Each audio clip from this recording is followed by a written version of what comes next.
All right, a good Thursday morning, everybody. Welcome in. Start spreading the news. For all of my non-Yankee fans out there, Yankees lose. Yankees lose.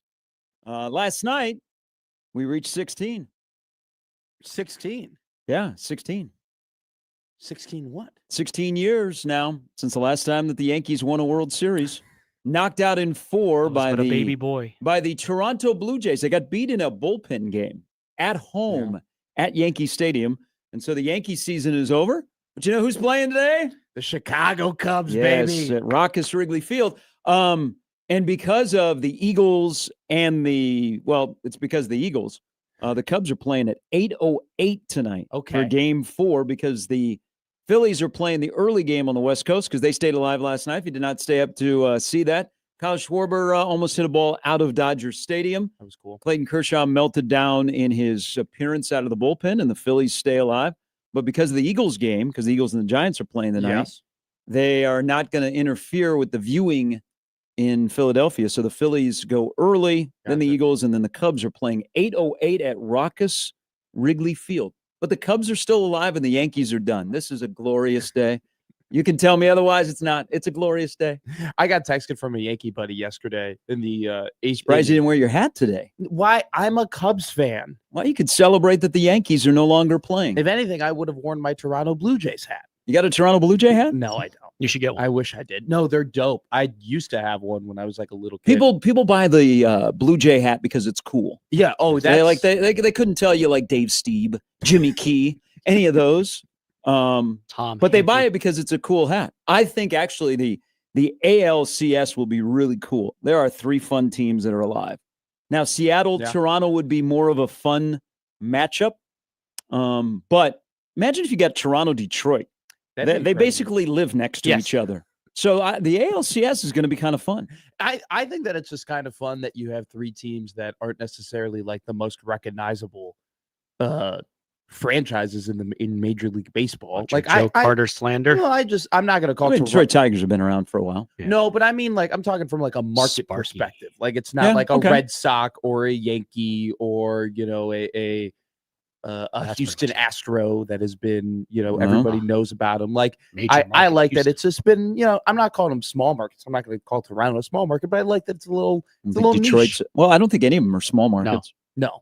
They're all Anyone's large. been in traffic in Seattle. But you get one. But Toronto hasn't, they haven't won a World Series since what, 93? Yes. Tigers haven't won since 84, and Seattle's never won a World Series. Seattle's trying to get to the ALCS for the first time since that great 2001 team. So I think the AL playoffs will be fun. And you know what's even better? First time, Jimmy, earmuffs, first time since 16, there are no Astros or Yankees playing in the ALCS. They won all those World Series, and I can't complain. Life's good. You know what I thought about? So watching the Yankees, and it's a poorly constructed roster. I mean, that's been the case all year. They have no athletes.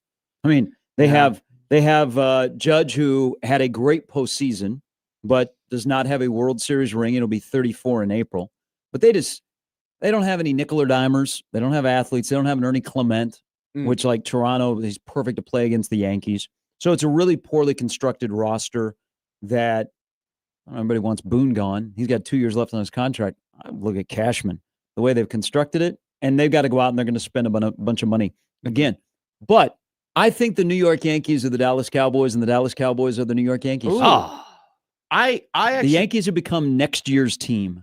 I actually kind of like that comparison a ton because the Cowboys are next decade's team. Well, they've been incredibly similar in the fact that the Yankees haven't had a losing season. Do you guys know this? Can you guess what year the last time Yankees had a losing season? Been a long time. 1992 was the last time that they had. I remember that year. It's been 33 years since they've been a bad team, and yet consistently they've just have not been able to get over the hump, especially in the Aaron Boone era. If you wanted to make me like an Aaron Boone, Mike McCarthy comparison, I don't think I would shy away from that because it's just 2 coaches. Well, here's the thing. Like, Mike McCarthy won 3 12-game seasons. The Cowboys went to the playoffs. They were very competitive. They were good teams.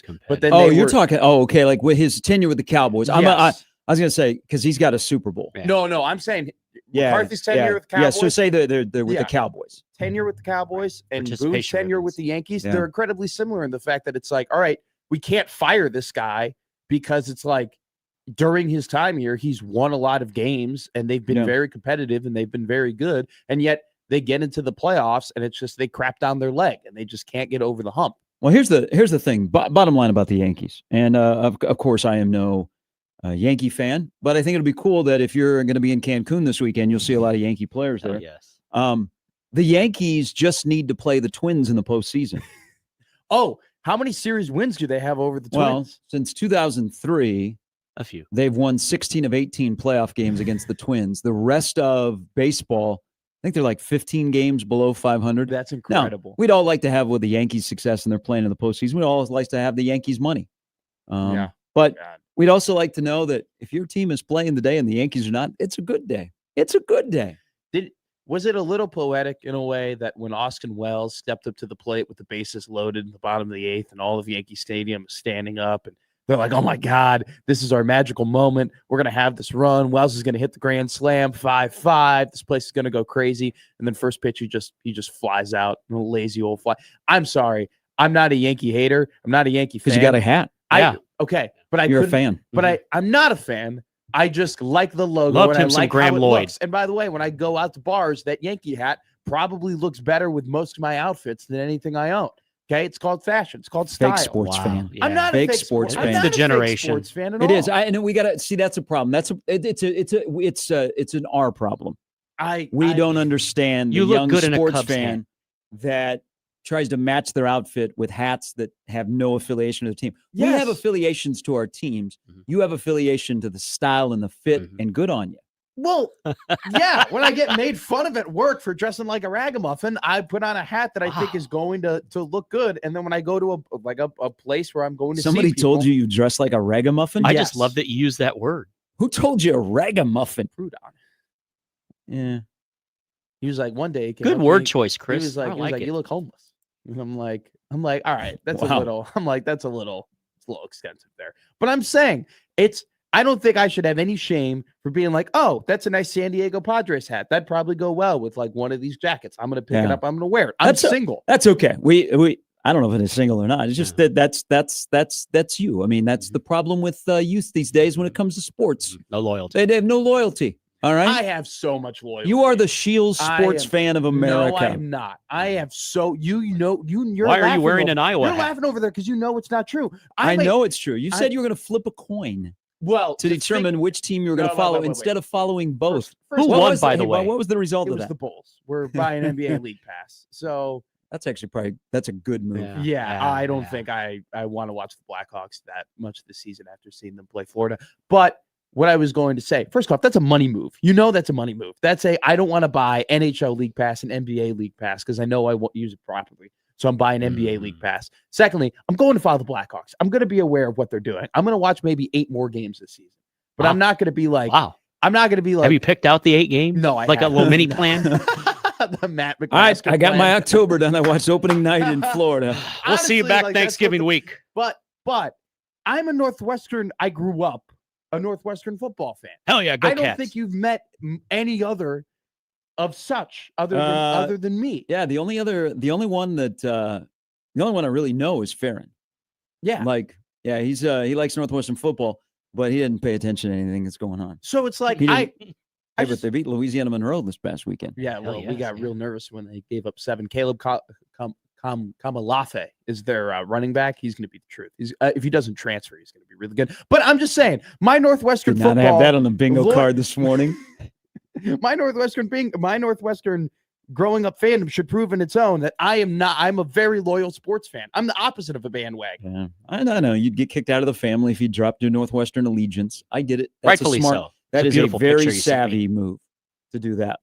I went from being a Northwestern fan to going to the University of Nebraska and caring very deeply about that athletic department. It's almost an anti-bandwagon.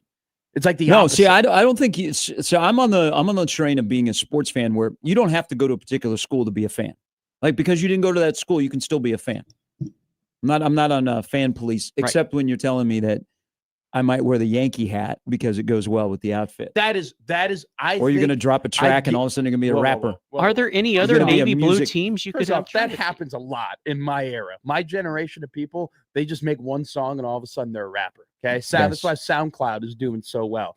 Secondly, SoundCloud. Yeah, you know SoundCloud. I know SoundCloud. Yeah, I remember that's where everybody went for the music. Exactly. That's why that site is still like worth billions of dollars, because there's a bunch of teenagers who like find a beat, they say a bunch of random stuff, and they think they're rappers. Secondly, I think most people would totally disagree with you that buying a hat because it looks good with an outfit and wearing that hat, even though you're not affiliated with that team, that's a way better thing to do than to be like, I'm a diehard Texas Longhorns fan. You go here? No, I went to Baylor.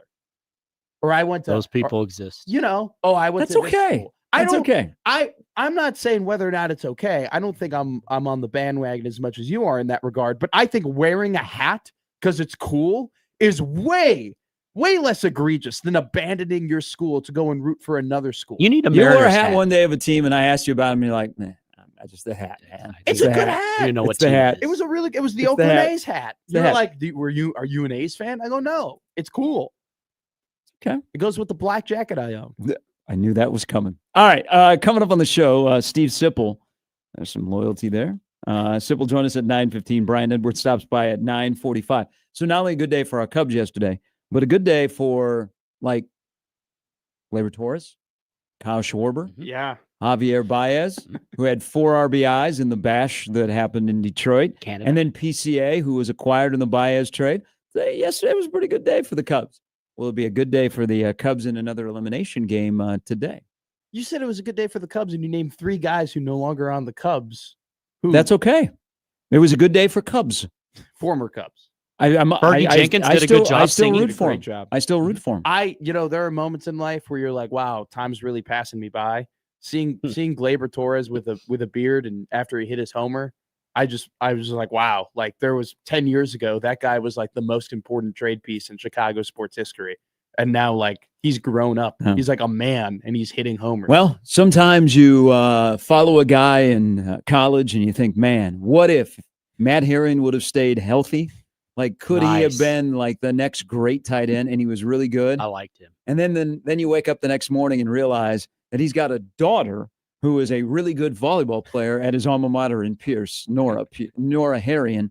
And you're like, damn, wasn't Matt Herring's last year in Nebraska 06? Wasn't that long ago? Wow. Okay. I was Matt's age. That's where, like, as players that you followed, yeah, and you were like in college at the same time, and now all of a sudden they have kids that are playing college athletics, and you're like, where did time go? I knew your dad went. Isn't Charles Woodson Jr. like he just got an offer from Michigan, right? Yeah, like that's we're getting to the point where it's like, good Lord. But he was in the 90s. I'm talking Matt Herring was 02 to 06. Yeah. And he's still I was a grown up in 06. I think he does. Matt lives back in his hometown, but he like still supports the football program and stuff. But his daughter's a really good volleyball player. So that's where it hits you. They go, man, time is flying. All right. That's the lineup brought to you by the Rooferys of John Higgins Weather Guard. There will be 2 baseball games today. How many series continue today? I say the Cubs pull it off. Okay. They're 5-1 in their last 6 elimination games. And come on, Matthew Boyd. Cubs and Dodgers today. Those are your winners. Yeah.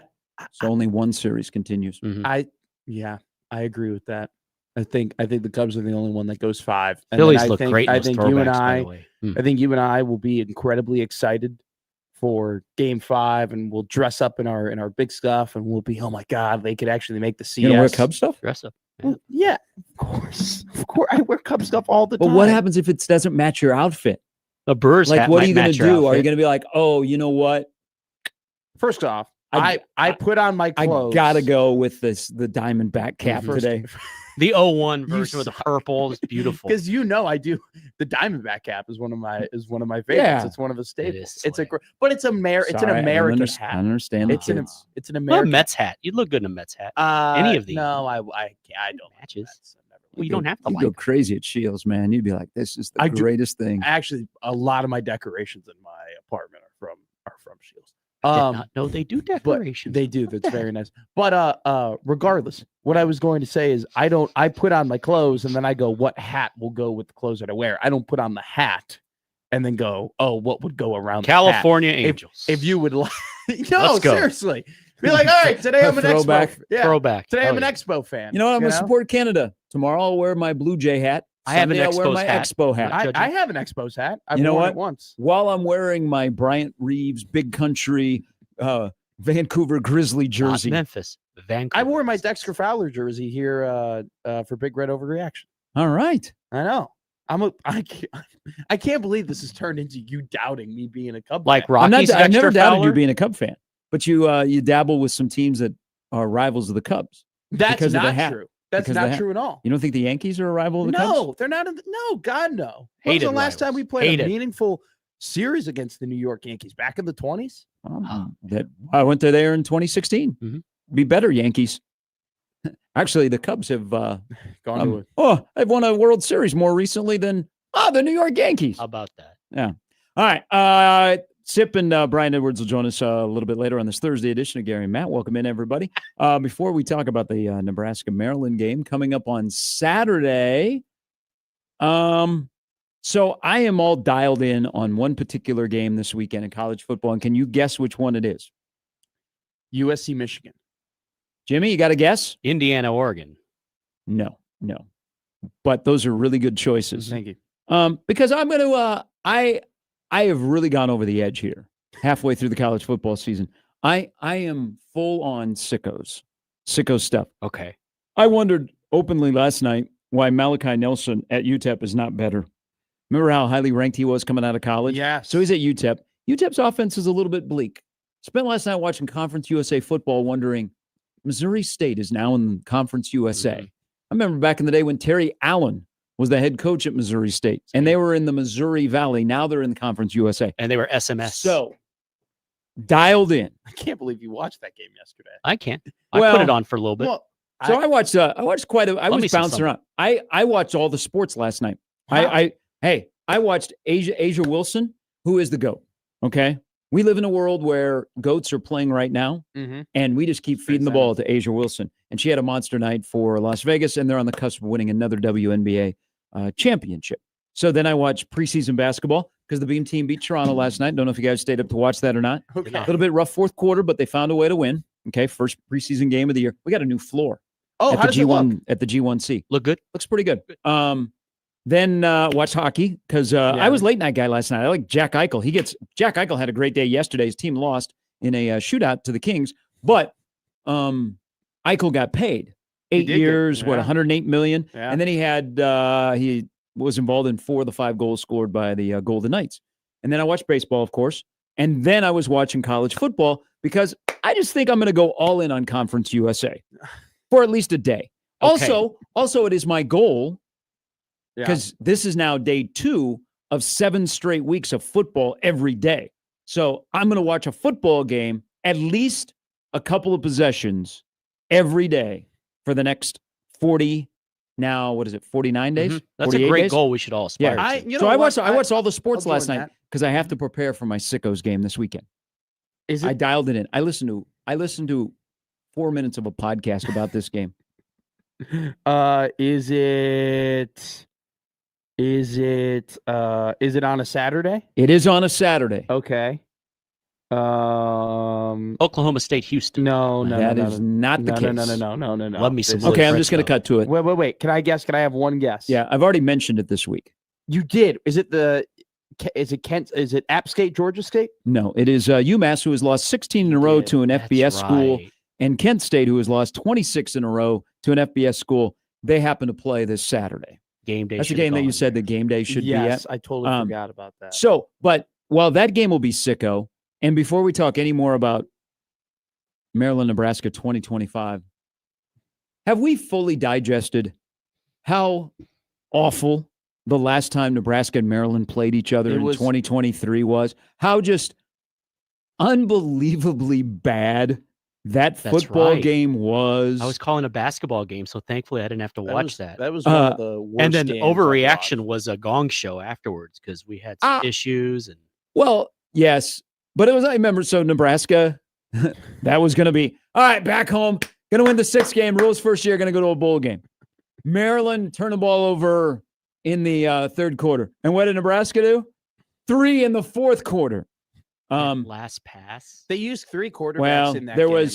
was talking about it was the whole Malachi Coleman discussion about running the wrong route and being sloppy on your route running. The game was just a colossal mess on a dreary day. On Peacock. It was on Peacock. Yes. Great point. But think about Nebraska played all 3 quarterbacks in that game. This is kind of a Dylan Raiola appreciation discussion. Jeff Sims goes 8 of 13, throws 2 picks. You have Brock Purdy in that game, who threw one of the worst picks I've ever seen in the red zone of my entire life. Harburg threw an interception, and then Harburg got hurt in the 2nd quarter with an ankle injury. And then all of a sudden, here comes Jeff Sims, and Sims helps Nebraska goes up 10-7. I mean, there's games that you go back and rewatch.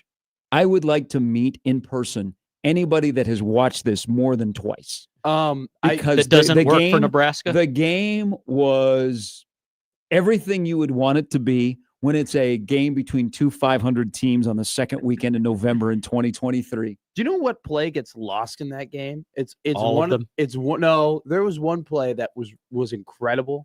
It was one of the best that I think about this play sometimes when I see other teams playing in football. Javen Wright had one of the best strips I've ever seen. Do you remember? He grabbed the Maryland running back and he was falling to the ground, and Javen was literally airborne. Javen was parallel with the ground, and he somehow put his hand in between the chest of the ball and he stripped it out like 6 inches before the Maryland running back touched the ground. I go back and I watch that play sometimes because I'm like, this is one of the best feats of athleticism I've seen live, and we just don't talk about it anymore because quarterbacks went 10 of 21 with 86 yards and 4 interceptions. Yeah. That was by the way, this was Emmett. You remember when Emmett had that 29-yard run too? Yeah, Emmett was over 80 yards in this game. Yeah, he had a pretty good game. But it was it was a bad, it might have been one of the worst games for Matt Rule because of his trust of Satterfield, that you would put the ball in the hands of a quarterback that would make a mistake. Knowing how the situation would go. Oh God, yeah. But there was the whole thing about play calling and Rule, and you were like, okay, here we go. Who would have known that Nebraska would not win again the rest of that year? But we put that game to bed. I think the game will look a little bit cleaner. Quarterback played a little better. It'll look a little bit different on Saturday out in Maryland. Do you remember the play before Purdy threw the terrible interception? They tried running it with Emmett Johnson, and Emmett had like a wide open hole right down the middle, and Brock pulled it, and then he ran toward the boundary, and nobody was even like running a route or anything, and then he almost threw a pick there. I was like, what are we doing? Like, just run the ball after that. Like, run the ball and then tie the game if you don't get in the end zone. And then he literally threw it to a Terrapin. Like, literally threw it right at him. That was awful. He's playing quarterback at Nevada now. Go down the field, 90 yards on run plays.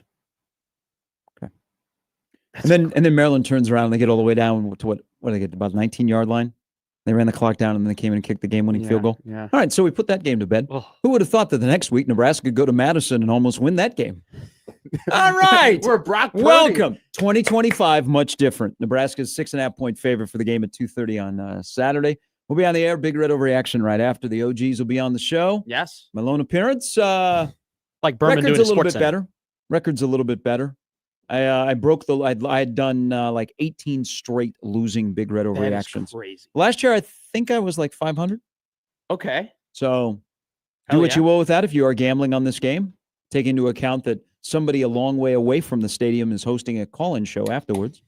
I mean, you have to. There are all the notes to do with what you will. I keep forgetting that this game's on the road. I've just been so used to like all of the games being at Memorial Stadium. I'll be honest, on my 4-quarter pick'em, I almost picked Maryland just because you're hosting Overreaction, but I just couldn't do it. Wow, that's rude, Jimmy. That's not rude. He's taught me well. He's not on the field. He's not taking the snaps. That's true. He's not calling out the blitzes. That's true. I believe that nobody in America would like that to happen. No, I would like to call a series of plays. I think I could. I could dial up some good stuff. This would be a great. It's true. You got to thought talk experiment. Like if an offensive coordinator like gave you like a sheet to call plays as if they were Madden, like they looked as if like they were made for a 5-year-old, and they put you on the sideline and you called 2 series, how many yards would you gain? I see a spring game idea. Do you know content? That they did that with Arizona State, where they had Taylor Lewan and Will Compton, like both coach the Arizona State teams. And the very famous story from that spring game was Will Compton found this white running back at Arizona State that he was like, we can only run the ball with this guy. So he kept giving him the ball, and the guy ended up winning the game for Will Compton. His name was Cam Scadaboo. He's a ball nose. I would just call plays that end up with points.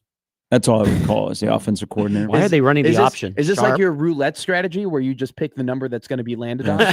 Yes. People don't get it. There's so many people in roulette, they pick the number that's not going to be landed on. Why would you do that?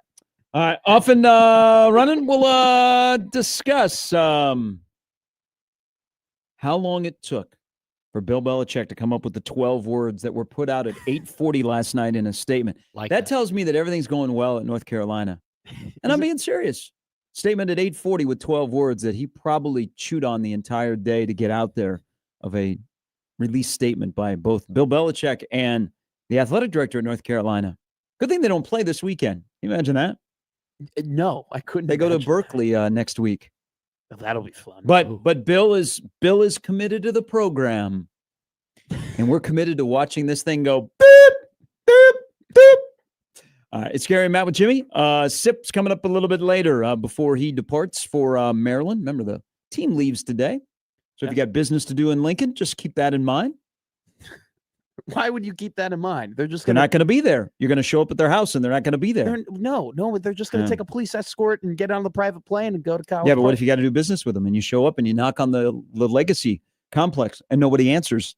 You're like, where'd they go? Well, maybe they didn't want to talk to you if they scheduled a meeting with you at 4:00 on a Thursday. But there is an interesting nugget about their travel that I will share before we're out of here at 10 on 1620 The Zone.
All right, welcome back in.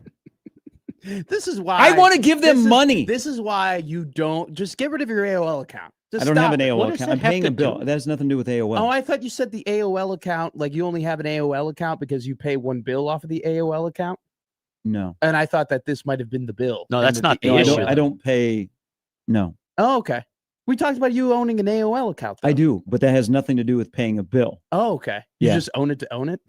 That's my original email, so I've held on to it. But this is a bill that I would like to pay. I'd like to actually give these people money right here in Omaha, but they have now made it so difficult. This will be the hardest thing I do all day. Do you think there should... Is trying to pay this bill because I have to have two-factor authentication. Oh, They're sending me a code.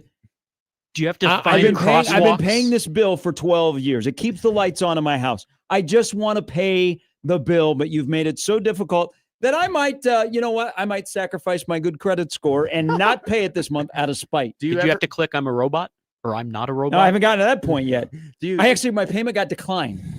Oh no. Yeah. So I got to go back in here. Maybe you got to. I mean, so they changed their website at OPPD to pay a bill. Yeah. You know me, and it's like you got to get the automatic payment. How do you not have the automatic payment on there? I don't trust anybody. What do you mean? Because what happens if they make a mistake and you get double billed and then you have trouble getting that money back? So see, that's happened to a lot of people. So don't tell me it hasn't. We work in radio. Never do auto pay when you work in radio. I got double billed. I called them back. I go, hey, this isn't fair. And they go, no, it's not fair. And they gave me my money back. That was fine. Well, I was about to ask, have you ever forgotten like the home address you grew up on or like, the first pet you ever had? No. My biggest one is my dad's middle name. I have that on a particular account. Okay. That I've had for a while. So thankfully he has an easy middle name. You've never gotten any of those wrong? Because I have before. Like the security questions. And when you get one of those security questions wrong, I believe it. Good luck getting your account back on anything. They are like convinced. It's almost as bad when you fail the robot test. I mean, they make those tests hard though. I don't know, man. Like if you tell me to click all the squares that a bike is in, and it's like a little sliver of the tire. Yeah, you fail. Is in the square. Yeah. I mean, is that really? I mean, I know. It's barely a piece of the bike. Yeah, you're preaching to the choir. Or the stoplights, right? They're like, oh, put the stoplights here, but like, is the black part that's not a light? Is that part of a stoplight? That part is stoplight too. It's like the white speck on chicken. Can we break down your wallet situation over there? Why? That is ridiculous. The fact that you just have one sleeve with 40 cards in there. Well, it's not 40. It's a lot of cards. This is a billfold made from a baseball glove. Nice. Okay, that's cool. Yeah, that thing is stretched out. That's not bad. Well, I've had it for almost 20 years. I worked with a former, and it sometimes has gone into the wash. I worked with a former football player that didn't own a wallet. He just had all of his cards just in his pocket. Yeah. And he goes, Matty, I want Jimmy John's. I'm like, okay, Yerk. And I'm like, what do you want me to pay with? And he takes the 40 cards out. He puts it in my hand. He's like, one of those will do. One of them got money on it. Pick one. And I'm like going through it. There's like gift cards to weird places. He had a Post-it note. That just said Dale. Just Dale and a number. And I go, Yerk, who's Dale? And he goes, I got no clue, but his number's that. And if I need Dale, I know how to call him. And then I gave it back to him, and he just put it right back in his pocket. Do you know how psycho that is? Yeah, I mean, I have friends that their wallet is around a rubber band. But now, see, also, like the popular thing is to have it on the back of your phone. Yeah. But I'm like, if I'm going to lose something, I don't want to lose two things. See, I did that, but I would do it with like the ID. Like I put my ID. So you go to a place that might need to see your ID, and you just flash the phone, and you were good to go. I have a friend I was around recently that, because of where he works, it's a very high security place, but like his whole life is on his phone. That's like all that's like he's Apple Pays, all that kind of stuff. And I'm like, really? Well, wait. You don't do Apple Pay? Apple Pay. I don't either. I do have it. I'm getting close. I do have it. I'm glad to say that I have no problem with the tap. I like the tap. I think the tap's been a great thing, but I did have somebody lecture me about doing the tap at a gas pump. Why? Why'd you I was standing across from a lady, and she goes, I wouldn't do that. And I was like, excuse me? Was this a Progressive commercial? She goes, skimmers. And I'm like, yeah. I go, I'll take my chances here because I need some gas. I mean, at least for me, I mean, what are they going to do with the $47 in my account? Go and get Chipotle. True. But the tap, I think the tap has changed everything. I think the tap is great.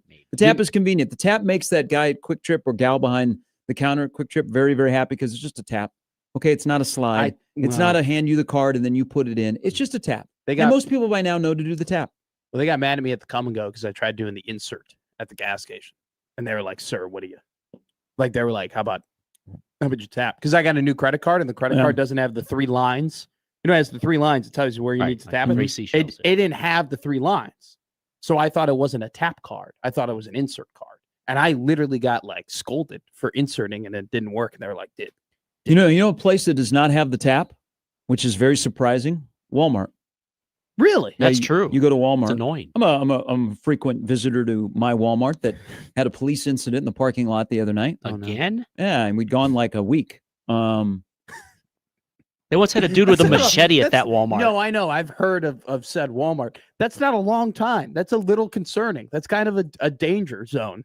No, just go in there any time of the day and go shopping, and you will see that it's not a surprise. But Walmart doesn't have the tap. Walmart has the slide. There are places in Target that don't take cash, and it frustrates me. A lot of places don't take cash. I know. Anymore. I just think, first off, the fact that we can't pay cash at sporting events anymore is absolutely ridiculous. Oh, it's convenience. But I don't know. I like paying cash at sporting events. Can't even write a check either. Well, I just like paying cash in general. Like, why are we, was taking out change that hard? Made convenience. Tips. I feel like the cash, when you use cash at a concession stand or when you use tap, obviously tap is quicker, but I don't think it's that much quicker. Hey, speaking of tips, I have noticed something. Oh, yes. This is a great combo. So, it used to be 15, 18, 20 or other. They have snuck in 25 now, and they've dropped the 15 at some places. It's 18, 20. It's not even 20 anymore. It's 18, 21, 25. And then I hate the whole, when you're at a concession stand, you have to get zero. Because, look, let's be honest here. If you are just, I don't care if people judge me. If I go, hey, I'd like a hot dog and a water, and you go and you just literally turn behind, you grab the hot dog and you grab the water, I'm not going to tip you, okay? Right? I'm hammered. I just wanted a hot dog. Exactly. Okay. But the fact that I have to do the other, and then I have to enter in 00, and then I have to hit yes. Like I have to go through extra steps to not tip. It's money grab. When people don't deserve a tip, because sometimes people don't deserve tips, is ridiculous. But if you're making a cocktail, like if I go to a basketball game and you make me something like that, obviously I'm going to tip you. Or if you open up a beer, different concession stand. Exactly. Tipping, this. Tipping. What's the difference between turning around to grab water and a hot dog and turning around to grab a beer and you hand it to them? And why is that person opening your beer at a sporting event? Yeah. They always open the beers at the concession stands.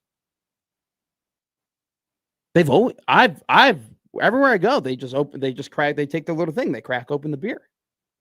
I've seen it, but not very often. I see it almost when I went to a Creighton basketball game or the last event, when I went to the Creighton volleyball game against Nebraska. Mm-hmm. Every time I went there, I went to that little stand. They just crack open the beer right in front of you. Really? Yeah. Oh, at the remote stands. Yes. Yeah, I've seen it there. But like the concession stand, if you get a beer out of the concession stand, they normally just give you the beer. Now, one thing they used to do that they've changed because it was just a mess is they would take the caps off of the drinks. Yeah. Because they were afraid people would launch them. And then there was such a mess because people were spilling. And so they went back where they don't take the caps off. Now, not every arena. Sure. There are still some arenas that do take the caps off. But downtown, they put the caps back on, and thankfully. That's a great question, Gary, from you about the whole why do I tip the beer and why don't I tip the water or the hot dog? I think it's just like a natural bar thing for me. Like if a bartender's at a bar, like if you grab a beer, I now look at you as a bartender. Okay. And so then I go, well, you have to tip your bartender. So then you tip your bartender. But when you grab the water and the hot dog, I don't look at them like that. I'm just like, they're just doing something easy. I don't need to tip them for it. My rule is if I'm standing up, I'm not tipping. Okay. Unless I'm at a bar. Okay. Subway. Have they ever heard that shared before? Subway? No, not tipping. Chipotle? No. You're making a mistake by going to Subway. I think they should be tipping you for going to Subway. What do you mean? Subway's great. You throw the word great around a little bit too loosely. No, see, Great, I don't think I do because I actually love Subway. G-R-A-T-E. I very much enjoy it. I think they were starting to make sense of things that you say and do and act that you think Subway is great. If there was a Subway cologne, I would consider buying it. Just walk in there for 5 minutes. You come out smelling like it. That's one of the best smells. One of the better smells in our country is not when it gets all over your clothes. I don't smell think so like a at all. walking I think bread. Subway smell awesome. Wow, I don't think I'm in the minority here. Subways are a great smelling place. that's got to be a poll. I'm the curious. only good Subway smell is through the vents at Nebraska Furniture Mart or NFM. Excuse me, Andy. Do you think they're pumping those through NFL? They are For sure. Mm-hmm. Same. Oh, you could be looking at the couches and you smell Subway, Yeah. and It's you're like, like "That's in a Vegas and That's in a building next door." Yeah, they pump it through. I don't blame them, but that's the only time that Subway smells good to me. Poll question: does Subway smell better? I don't know. Furniture? A lot of times you go into a regular Subway store and they don't smell. I mean, I don't know nowadays Subway is attached to a gas station. It smells like gasoline. I was at the Walmart in Council Bluffs, and I didn't know that the first time I went there, I didn't know there was a Subway there. And how I found out was I smelled it, and then I turned around. I was like, "Oh, there it is." I didn't even look at it. Kyle says, "I've never been handed a closed drink at a concession stand. I'm a double fister, and it's really annoying." Yeah, they open I've almost always they open Really? it for me. Yeah, I was at Warner Park and had to get actually 2 beers, and they just hand me the beers. They did not open them. I'm used to at a remote stand, sure, where because they have an opener and they will open it for you. Yeah, but usually at a concession stand, they just give you the beers. I can't speak of it on Nebraska, but I know that like at Wrigley, like when you go and you get a hot dog, like even if you get a beer with the hot dog and one of those regular scans, they all have that little, they open it up. I haven't been to a Memorial Stadium game this year because I can't speak to that. But when I went to the Chai, they opened those suckers up. That's a good question. I do not know what they're doing with the beers at Memorial Stadium. I bet they are opening them for you. Probably. Unless you go through the self-service stand, and of course, maybe they provide you an opener. You know what? Now that you're opening a beer, is that difficult? Now that you remind me of this, I went to the Colorado Rockies game at Coors Field, and I went through one of those grab and goes. Mm-hmm. And before I left, the guy took my beer and opened it. The new stadium in Lawrence, we have grab and go. I love the grab and go. Josh says on the chat, I visit Walmart, but draws the line at Subway.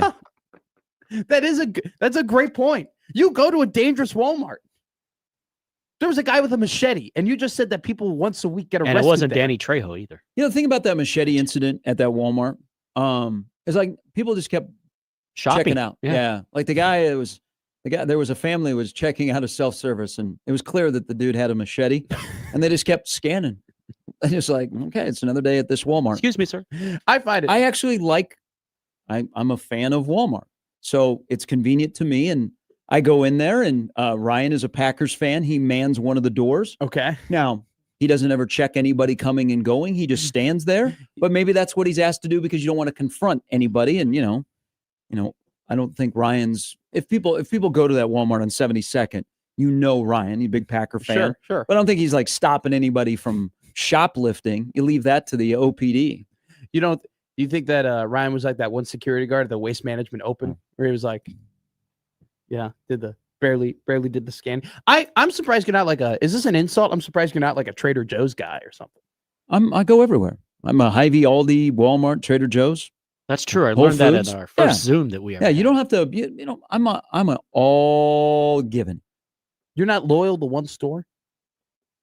I go where the deals are. I go where convenience is. That's a good point. Corey says in Memorial, they have to open the beers. Okay, that makes sense. I mean, they just want people throwing a missile from the 78th row in the South Stadium. Now it makes sense, though, that why you have so many cards in your wallet, because you go to all the different stores and you're probably smartly a rewards member at all those stores. Hell yes. Only Target. You're only a part of – wait. How do you go to all the different stores? I kill it at Target. But, okay, so the Circle's great. Yeah. You got to be a part of the Circle. Oh, have to be. Yeah, I mean, and then I got the Hy-Vee gas card. That's when my relationship got serious. Same.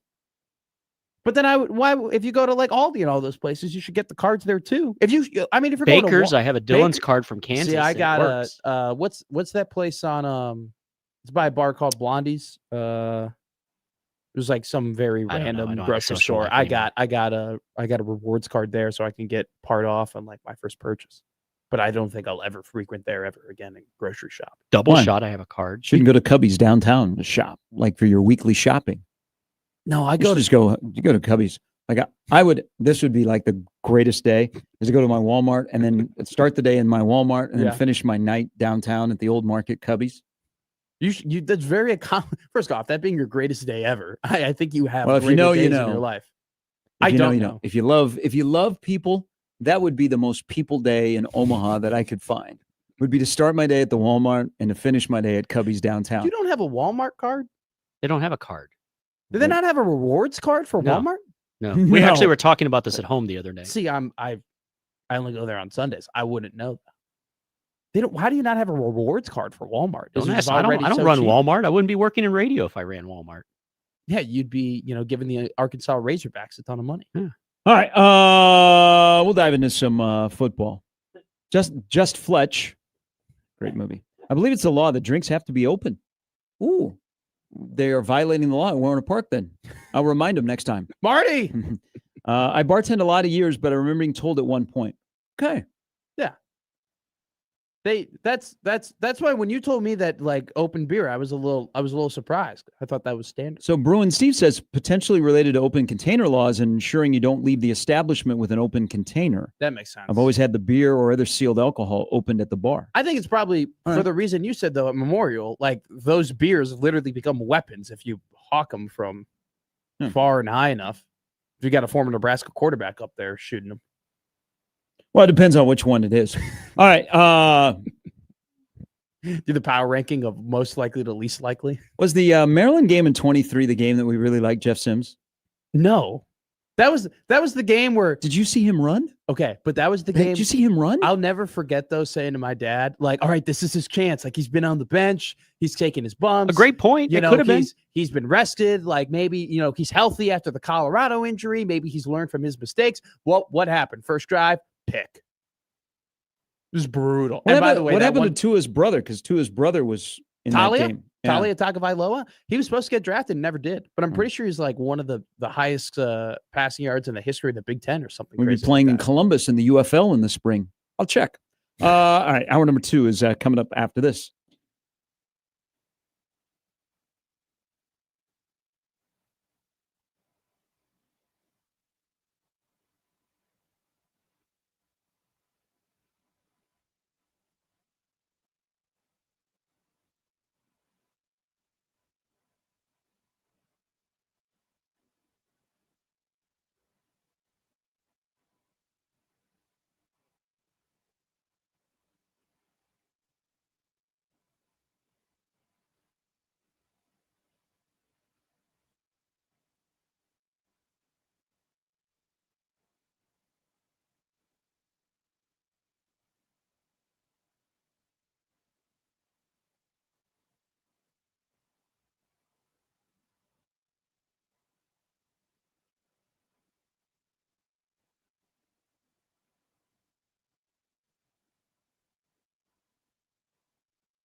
All right, good Thursday morning.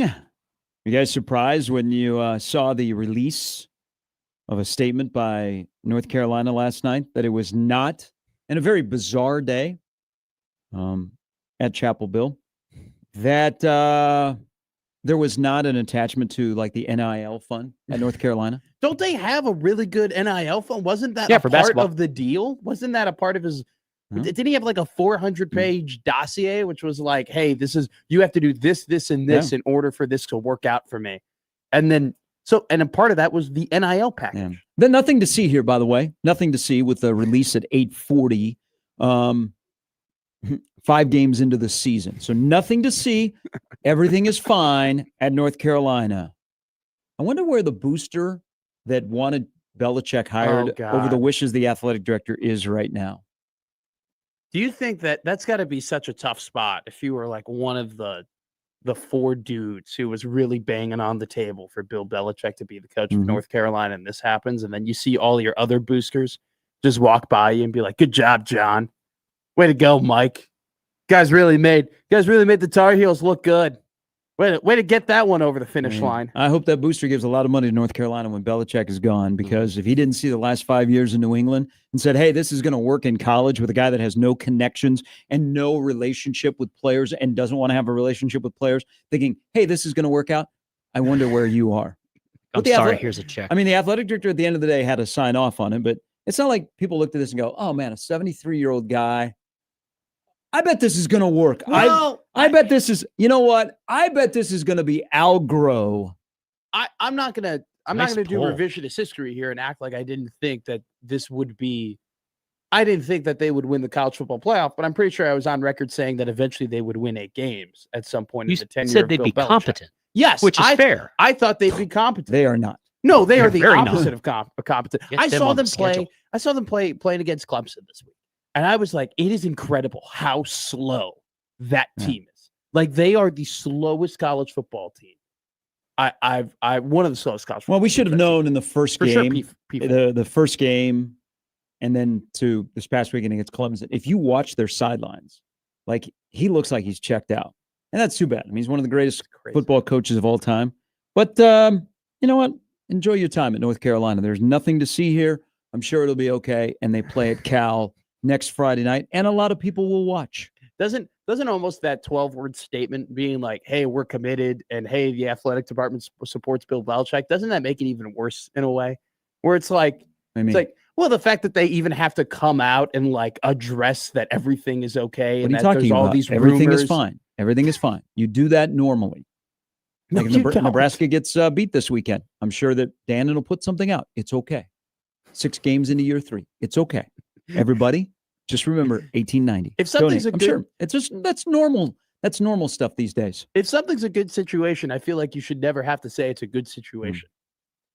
Everybody should just look at it and be able to be like, oh yeah, everything's going well. You might be onto something there. I think everything's fine. I don't think there's anything to see here. They're about to begin basketball season, which hasn't gone so well of late. Yeah. Things are good at Chapel Hill, but at least they have baseball. Yes. At least they have baseball.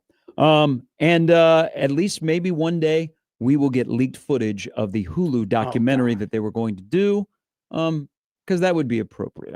I would really appreciate that. All right, Steve Sipple's coming up a little bit later. Brian Edwards as well. There is NFL football tonight. There is more college football, and there is a good weekend of playoff elimination football. Great games in the Big Ten. One of the games that actually, you know what? I'm going to put this in there. For one team. It might be a playoff elimination game. It's definitely a playoff elimination game in College Park. Oh, God, yeah. So, Nebraska and Maryland play. And before we dive into X's and O's and the fact that Malik Washington's a big dude. He's 6'5", 231. This is, people overlook this, but if you know, you know. What Nebraska is doing today is very unique. And what they're doing in the next week will tell me a lot about the whole operation of Nebraska football. Because you realize that when they leave today for a game that doesn't begin until 2:30 local time, Central Time on Saturday, but 3:30 time zones, 3:30. Yes. Out there. It'll be the first time since Nebraska has started training camp in August that they will be away from Lincoln for back-to-back days. Really? That's incredible. Yeah. That's a great stat. And they've got this oddity. So how they handle before they ever play and try and handle Maryland, we'll give you a little insight. Because remember, this is an odd trip. So it's back-to-back days. You're in a hotel. The only time you're really back-to-back days in a hotel when you're playing college football is you're at a bowl game. Yeah. Okay. Even in the playoff, you're not. Like you go the day before. Yeah. The championship game for your conference, you go the day before. Mm-hmm. A little bit different if you're playing for the national title. Sure. But usually it's a bowl game. Mm-hmm. Okay. So they're going to be in the same hotel for 2 days. They're going to work out at a high school. Wow. Tomorrow. So there are weird things about this trip. And then we got to turn around and do it quick because you get back, and then you travel again a week from today, and you go to Minneapolis and you play on a Friday, which is not a normal day that you're used to playing, but now you have already played on a Thursday, Friday, and Saturday this season. So how Nebraska handles like this next week, but particular out there, well, I think it'll give you some insight of the whole operation because it's odd. 2 days in the same hotel during the regular season is something you don't get very often unless you're a West Coast team going east or some East Coast teams going west. Nebraska's just going one time zone. If there was like a trip that you wouldn't, like if there were 2 games that you'd choose not to have back to back, it probably would be the time you go East Coast and then the short week that follows up right after. And the only thing that I could think of close to that is if you were to go to UCLA and then you had the Minnesota trip, like that would probably be worse. From an operation standpoint, I love that you bring that up because the minute that Matt Rule, like we talk about the culture with the players and the culture with, their standard and the weight rooms and the nutrition and all that stuff.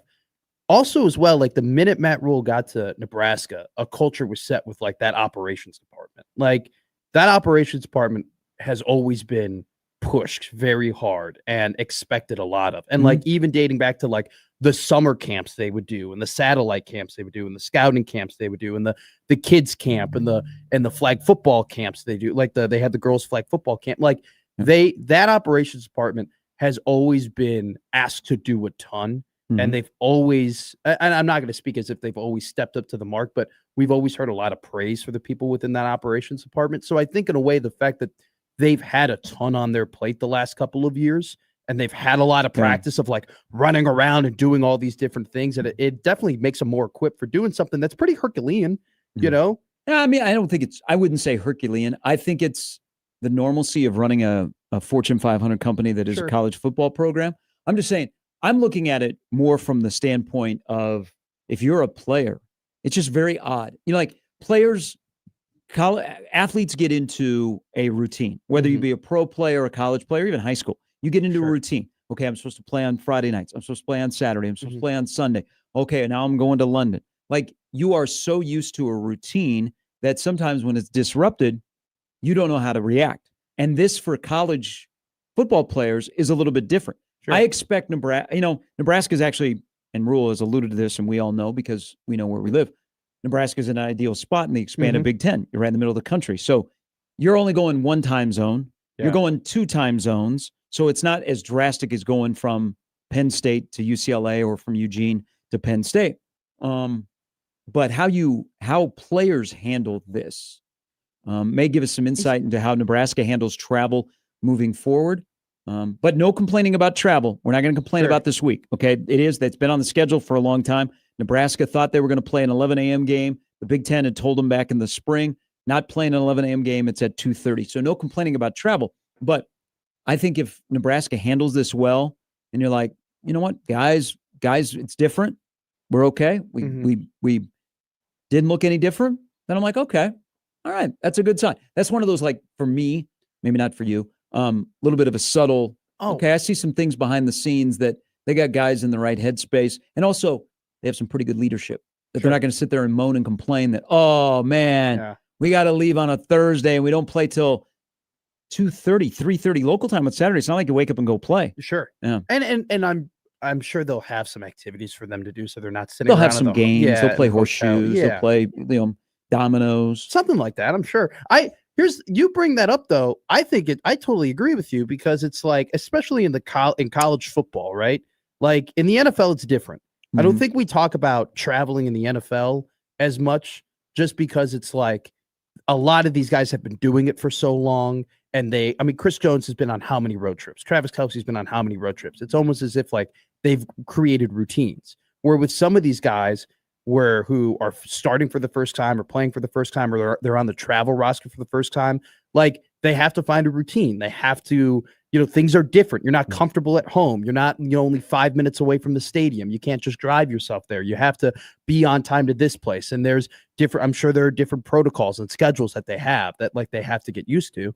And I think that if you're able to, especially a team that's kind of younger like this one, where they have a lot of guys who, especially on the defensive end, who are now mainstay starters, like it is pretty. If they were to go 2-0 on this road trip, 2-0 back to back, Maryland and Minnesota, one of them being on a short week, one of them being on the East Coast, like that would be wildly impressive. I think most people are like in the beginning of the season said, man, this is a stretch of, man, if you split them, it's okay. What if you lost Saturday but won Friday? It'd help you in the Big Ten West standings, wouldn't it? It would. I would feel fine. I would feel either way. You know what? If they won Saturday but they lost on Friday, I would be more disappointed. As opposed to if they lost on Saturday and won on Friday. If anything, I probably would be more impressed if they lost on Saturday and then in a short week back on the road they ended up winning. Because then that would prove perseverance to me. That would prove like, hey, culture strong, like adversity strong. Like it doesn't matter that we have one less day to prepare and we're coming off of a tough result. We could still go and play a team in Minnesota who I'm not going to say you should beat, but very well are capable of beating. I thought we retired that word. You retired that word. You keep that word? I do think there are games you should win. Now, I don't think like, so for example, I don't think Nebraska's gotten their should win card. I think if you're like a 4.5 point favorite or 3.5 point favorite, like if you're a less than a touchdown favorite, I don't think you should throw should win. Like if you're less than a touchdown, it communicates to me that it still can be a competitive game between the two sides. But if you're a double digit favorite, like if you're a 2 possession favorite, that's when I would use should win, because we're indicating here that, there have been markers that tell you that you are way above, that you are just going to completely control the game. And in that case, yeah, you should win that game. But if it's like, if you're a 3.5 point favorite and people are throwing around should win, I'm totally with you. I'm like, what? No, that's a close game. That's a competitive game. That's a game at one point you're probably thinking, oh, we might lose this one. Mm-hmm. All right. So again, if you have business in Lincoln to do today with the football program, they're going to be checked out. They're taking a lot of people too. How many people are they? They're taking a lot of people on this road, like not in terms of players, but in terms of support staff that are going on this road trip. But the first time since camp opened, back-to-back days, they won't be in Lincoln. Which is really odd. What movie are they watching? What is Smashing Machine?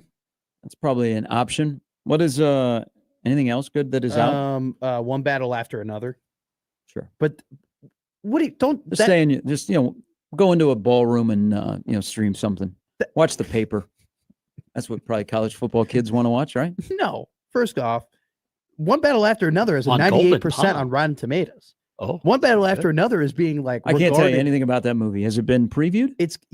What is it? It's got Leonardo DiCaprio in it. Okay. Oh yeah, he like kicks ass. Gotcha. Okay, so I did see when I went to the theater a couple weeks ago. I forgot what the name of the movie was. Yeah, it does look kind of interesting. It's got a 95%. A lot of violence in there. There's a ton of violence, but it's like considered to be. That might be a good Friday night football movie. I know you're going to take them to like The Notebook or anything like that. You want to go see a violent movie. Mm-hmm. Well, I don't know that this is One Battle After Another seems like a very stressful movie. Like it doesn't seem like. Well, won't it be stressful on Saturday? Well, Malik Washington at 6'5", 231 pounds starts running away, and you're like, how am I going to tackle that guy? Or maybe they see The Conjuring, The Last Rites. Whoa, you need to scare them. They're not going to be able to sleep. Or maybe no, Avatar's not out. They're yet. Just why don't they watch the iPad that has plays on it? Okay. Why don't they watch Mathis and Stewart rushing the quarterback? It's their tradition, Gary. It's the thing that they do. He loves it. Matt Rule loves it. When Matt Rule talks about the movie at the press conference, he lights up about it. You just see a twinkle in his eye. They should watch the program the day before. Like people used to say, like people say it all the time. It's like at that point, the preparation is done. The hay's in the barn. The hay's in the barn. Exactly, Jimmy. You've done all the work you needed to do. There's nothing that you're going to be doing at 9:50 the day before the game that is going to massively change the result of the game. Do we want to set a total for the amount of time that the head coach speaks this morning? Yeah, we were at 6 minutes last Thursday. 9.5 minutes. The line was 7. I set the line at 7 and ended up being 5.5 minutes. Okay. I think this one will be longer. I will set the line at 8 minutes today. And I think that's a really good line. I think that's great. What would you take? I would be around there. I mean, what are they going to talk about? Yeah. Okay. I'm going to go over. They've had well, you'll update injuries, anybody that could or couldn't play this weekend. What are you going to say? Hey, it's been a good week of practice. We're ready to go. Travel's going to be a little bit wonky. Can't wait to get to the East Coast. Weather's going to be fine. Hopefully we'll get to see Cole Fieldhouse when we drive in because I'm a big college basketball fan. I don't think you'll say that. It hosted a Final Four once. Maybe D'Angelo Russell will be there. In all honesty, maybe Steve Blake will be there. You and I right now could sit down and say all of the questions that are going to be asked at this press conference. Number one, how has Dylan looked this week after coming off of that performance against Michigan State? Rule will be like, he's looked great. He's looked credible. See, I think it's a you're just talking to the wall if you're trying to bait Rule into talking about Dylan or Donnie. There will be a O-line question, probably something about the tackles. Maybe someone throws him off guard and say, how do you feel about the guards? And he goes, oh, I feel great about Rocco and Henry. And those two guys have, they've been leaders. And then someone will probably ask about Guthrie. I feel like there's a Rex question coming. I think there's not a question, but that something that has been said by the head coach, one of his players, and one of his assistants this week that leads to a question that I'm wondering if other people feel that way. Share that when we come back, 21 past the hour. Steve Sipple, Brian Edwards a little bit later on this Thursday morning after the Yankees are done. Detroit was almost done. How are you up 3-0 with Skubal looming, even though you've beaten him 3 times this year? And you watch the Tigers score 9 runs. The Motown Kitty Cats in Seattle play Game 5. Will the Cubs force a Game 5 today? Yes. Who knows what the wind's going to be doing at Wrigley Field? The wind has not been a hitter's friend at Wrigley. No, it hasn't. Yeah. But, hey, Michael Busch, leadoff home run. Wonder why he didn't start Game 2. Turner got a hit, though. Turner did get a hit in that game. Turner played But did he hit a home run in the 7 times that he has let off 54 this year? No. Okay. Yeah. Michael Busch, home run. Cubs, maybe spread out the scoring today. 8 runs in the first inning in this series, only 2 the rest of the way. At least they broke the streak. Yes, they did. They scored 4 or more. All right, we're back with more of Gary and Matt after this in 1620 The Zone.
All right, welcome back in, Gary and Matt with Jimmy. Jimmy, have you been to the Red River game in Dallas at the Cotton Bowl? Actually, no. It's one of my biggest regrets.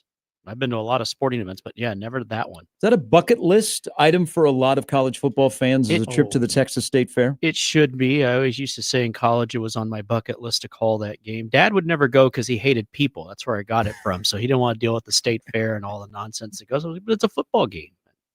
I think I'd go there just to eat. Yeah. Is it the food? It's the Texas State Fair. Yeah. That's incredible. And when you're younger, that's when you should go because most of that stuff you can eat and everything's fine. Now you got to be like, oh, no, I'm taking acid. Thanks for the advice. I'm finding It's the that out truth. now. No, I'm having heartburn now. It's the first time I'm actually like regularly having it. Okay, It's so quite Gary and terrible. I can go. We should still be somewhat okay. I think that you can. Well, don't you? I mean, like, no one goes to the State Fair and like, you know what? I wonder where the kale salad section is. Maybe the Only if it's deep California fried. State Fair. No, you go to No. a state fair and it's let's just go crazy with fried Well, food. Deep fried I butter. totally Let's look at the agree with menu. that, but I love guarantee you, it. there definitely is a Can I California. get some granola and yogurt You- together with some sliced berries on top? You don't In think that Texas, it'd be like, damn liberals, what you doing coming into our state, ruining it? okay? Here's sausage. Accurate. You don't think at the California State Fair there's probably some like, oh my God, we're making this like impossible burger stand and like we're trying to prove that non-meat meat is actually great. You don't think there's like a salad bar over at a California State Fair at the Washington State Fair? No. I think there definitely is. A Without a salad doubt. bar at a state fair? At the California State Fair, at the, we're all healthy and, progressive. We're good here in and the set- Midwest. Exactly. In the Midwest, we're fine. We just deep fry everything. Oh, here. hell yes. New food this year. It's I just- love this. It's just all right. Jimmy, you look at the list. You tell me what piques your The interest. Vietnamese Everything. crunch dog. Okay, what does that have on It's a classic corn dog, vibrant Asian flavors. Juicy marinated meat is wrapped in a fluffy batter, coated in a Mm. crispy mix of panko it? Mm. and crumbs, then deep fried to golden perfection. Cajun stuffed seashells. It says you want to take a trip to New Orleans Whoa. while breathing in the fresh air of fried food at the State Fair of Texas. Some low-key shade thrown at Louisiana. Jumbo pasta shells cooked to al dente perfection. Then a heavenly, so not a hellish, Crescent City combination of shrimp and andouille sausage, secret sauce, rice cheese, and cornbread stuffing stuffed in the shells. And then they're served with some Cajun Alfredo for dipping. Deviled egg with brisket and barbecue sauce That sounds great. is being featured. How about- Anything and everything is on a stick. How about Birria this? ramen bowl. How about this one? This is a I weird don't go to one. the State fair to eat ramen. It's kind of weird. Go down the street to eat ramen. Yeah. Deep fried carbonara. Deep fried, a cheesy spaghetti carbonara that gets breaded and deep fried until golden brown and delicious. Bacon's Italian cousin, guanciale, meets pecorino romano, DOP. That's incredible. Churro does- cheesecake that jalapeno sounds- popper.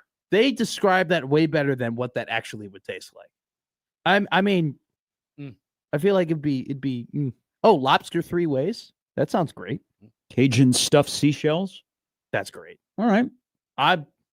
We want to El make a Bernie's Bernie's line? no funnel loco. cakes. You know what? You can't find a good funnel cake these days. No. See, Except for a state fair. I was gonna say at a baseball game, sometimes they have some pretty good funnel cakes. I feel like that's the only other place. How about this one? You'd like this one. Russell's key lime pie bombs. Meat No? lovers crunch I don't wrap like key lime calzone. pie. I thought you did like key lime pie. No. I don't like key lime pie. That's me just being stereotypical because you were just You living are, in, yes, in Because I Florida. think everybody from Florida loves key lime pie. I do not like key lime pie. I would rather go to the bubble room and have red velvet cake in Captiva Island. There you go. I said it. Awesome. I said it. I probably lost my part-time resident card of Florida, and now I'm going to have to pay full rate when I go to the parks. Why is your phone buzzing off the charts right now? But I like, because the food is featured and it's a big deal and it's a great visual because they split the stadium in half. Half is burnt orange, half is scarlet. Bucket list. Yes. You get The one Crunch thing Wrap about Supreme. the game, and this year is kind of interesting because I think Mateer is going to play. Mhm. Arch is going to be forced to play. Boy, Sark has not done Arch well. They got No. offensive line problems. Their defense hasn't been very good. They just said, hey, Arch, go out there. And he's getting all the criticism. But look at how that game is. This is the beauty of rivalry games, but in particular that game is your season can change or your season is considered a bust if you don't win that game. Like Oklahoma, if they lose that game, Oh God. It's just like the Michigan-Ohio State game, how you look at it, depending on how you spin it. But if Texas wins the game, you're like, wow, this might be an okay season. Oklahoma loses the game, you're like, yeah, our season is shot. And yet it's only your first loss, and granted the schedule is a little bit, it's a great rivalry. Man, it might have to be on my SEC weekend. Because it's now a SEC game. I was about to say, I'm shocked that you've never done it before. Yeah. I feel like that definitely. Well, it's only been the SEC for 2 years. But I mean, I feel like as you just a lover of college football, because it very rarely coincides with an off weekend. I was like many years you were working on those. Yeah. Now, where would you in terms of like a sport bucket list, right? Now we don't have to do we're obviously not going to do our top 10s, but could you say probably comfortably that would fit in like a top 10 sports bucket list? No. Comfortably in top 10? No. Are we talking pro and college? We'd probably. Are we talking just events to go see games? Probably just events to go see games. Now, if I'd we get were it in maybe if we were talking if we were it's to a top 5 eliminate matchup. If we were to eliminate like World Cup and Olympics and like one of those very like offshoot every 4-year events, like we're just talking like singular games / golf majors. I don't think it'd be in the top 5, but I think it'd be pretty damn close to the top 10. I mean, it's incredibly iconic, and it's also too like that game. Sans like 3 years ago is almost always very close. Like it's always a highly competitive. Like the spread for it was 1.5, and I thought at first 65-13. Oh. Well, I'm saying most of the time, Jimmy. That was an ass kicking. That was a couple years. You know what? I always look forward to this game because of the gold cowboy hat that the winner gets, the head coach, and also that I can share the picture of Charlie Strong's finger. That's exactly where I went. I can still see Roy Williams leaping over the line. He's Googling Charlie Strong's finger. I am. Wow. I should come up with some interesting results. I think in college football, it's like on a college football bucket list, there's particular rivalries or there's places to go see a game, like to see a night game at LSU, to go see the Iron Bowl, to definitely go see Michigan, Ohio State, to go to the Rose Bowl. Not the Rose Bowl to see UCLA and Nebraska, but to go to the Rose Bowl when it's the Rose Bowl. I would say, would you throw in like any championship games, like specifically over that? Would you rather go to like an SEC championship game or a Big Ten championship game, or would you rather go to like a Red River rivalry? I'm out on conference championship games. Yeah. Bad experience in 2012. Never want to experience that again. You can go to other, just because you have one bad experience doesn't mean it ruins everything. I don't know if, you know what? I would think if Oregon and Ohio State played in Indianapolis, I would think about going. Exactly. It would be, it's all like the SEC wouldn't matter who's playing. I would think about going to Atlanta. Yeah. I think with the Big Ten, I'd have to look to see who's playing. Like, I don't want to go see Michigan, Purdue. Do you think that Atlanta's got a little, yes, and you don't want to see Michigan, Notre Dame. Because it's about to, because at the end of the day, all of these things like in college football with bucket list and you got to go experience is about the fans. Right. Oh, God. Okay. It's pure hate. Experience. Texas, Oklahoma. It's pure hate in the Cotton Bowl. Okay. You go to the Iron Bowl, pure hate. Michigan, Ohio State, pure hate. Like, that's what made like the Nebraska-Oklahoma rivalry so odd is there was not the amount of hate that really could have happened. I think we missed out on hate between Nebraska and Oklahoma. We have to go searching for hate between Nebraska and Oklahoma, and we're never going to be able to find it. I blame T.O. and Barry. Hey, and that might make us very unique because people are like, man, I want to go see the game because the two teams are always like national championship contenders and they got great players. But those people are way too nice to each other. Chris says Army Navy in the chat. Yeah, Army Navy's probably a standalone of yes. And then everybody else follows behind that. Wouldn't you say though the Colorado game was so big last year because it was like finally like we get to just reflect all this hate into a game where it's like I think that more and more people are disliking Iowa, but I don't think Iowa's anywhere close to where Oklahoma was. No, I don't think anybody from the outside goes, man, I got to go see Nebraska and Iowa. God, no. I've been to that game a few times. I'm good. Like you're sitting in Atlanta and you go, okay, open SEC weekend, want to go to a big event, rivalry game. They don't go, you know what? Iowa City looks pretty good around Thanksgiving. Usually call me. It's a geographic rival. Yeah. It's not a rival. It's geographically because it says, you guys are closer to each other because you're so close. You probably should have some sort of competition of who owns the land, even though you're separated by 5.5 hours. But there's a trophy. There's trophies in everything. There is now I know, a trophy. that's my point. So I think it's the Athletic just recently did a story. There is a trophy for nearly every game in the Big Ten. There might be a trophy for this weekend, and we don't know. There's a trophy for the Ohio State-Illinois game. The Illabuck. Wow. Need more live animal. I agree with Jimmy. We've covered that on this show many times. I think we just need more live animals. Think it's about a deer? No. Hopefully not that one Peterman was talking about. I think the Illabuck is probably some crappy looking trophy. But I mean, I'm with Jimmy. I just think more live animals should be in sports.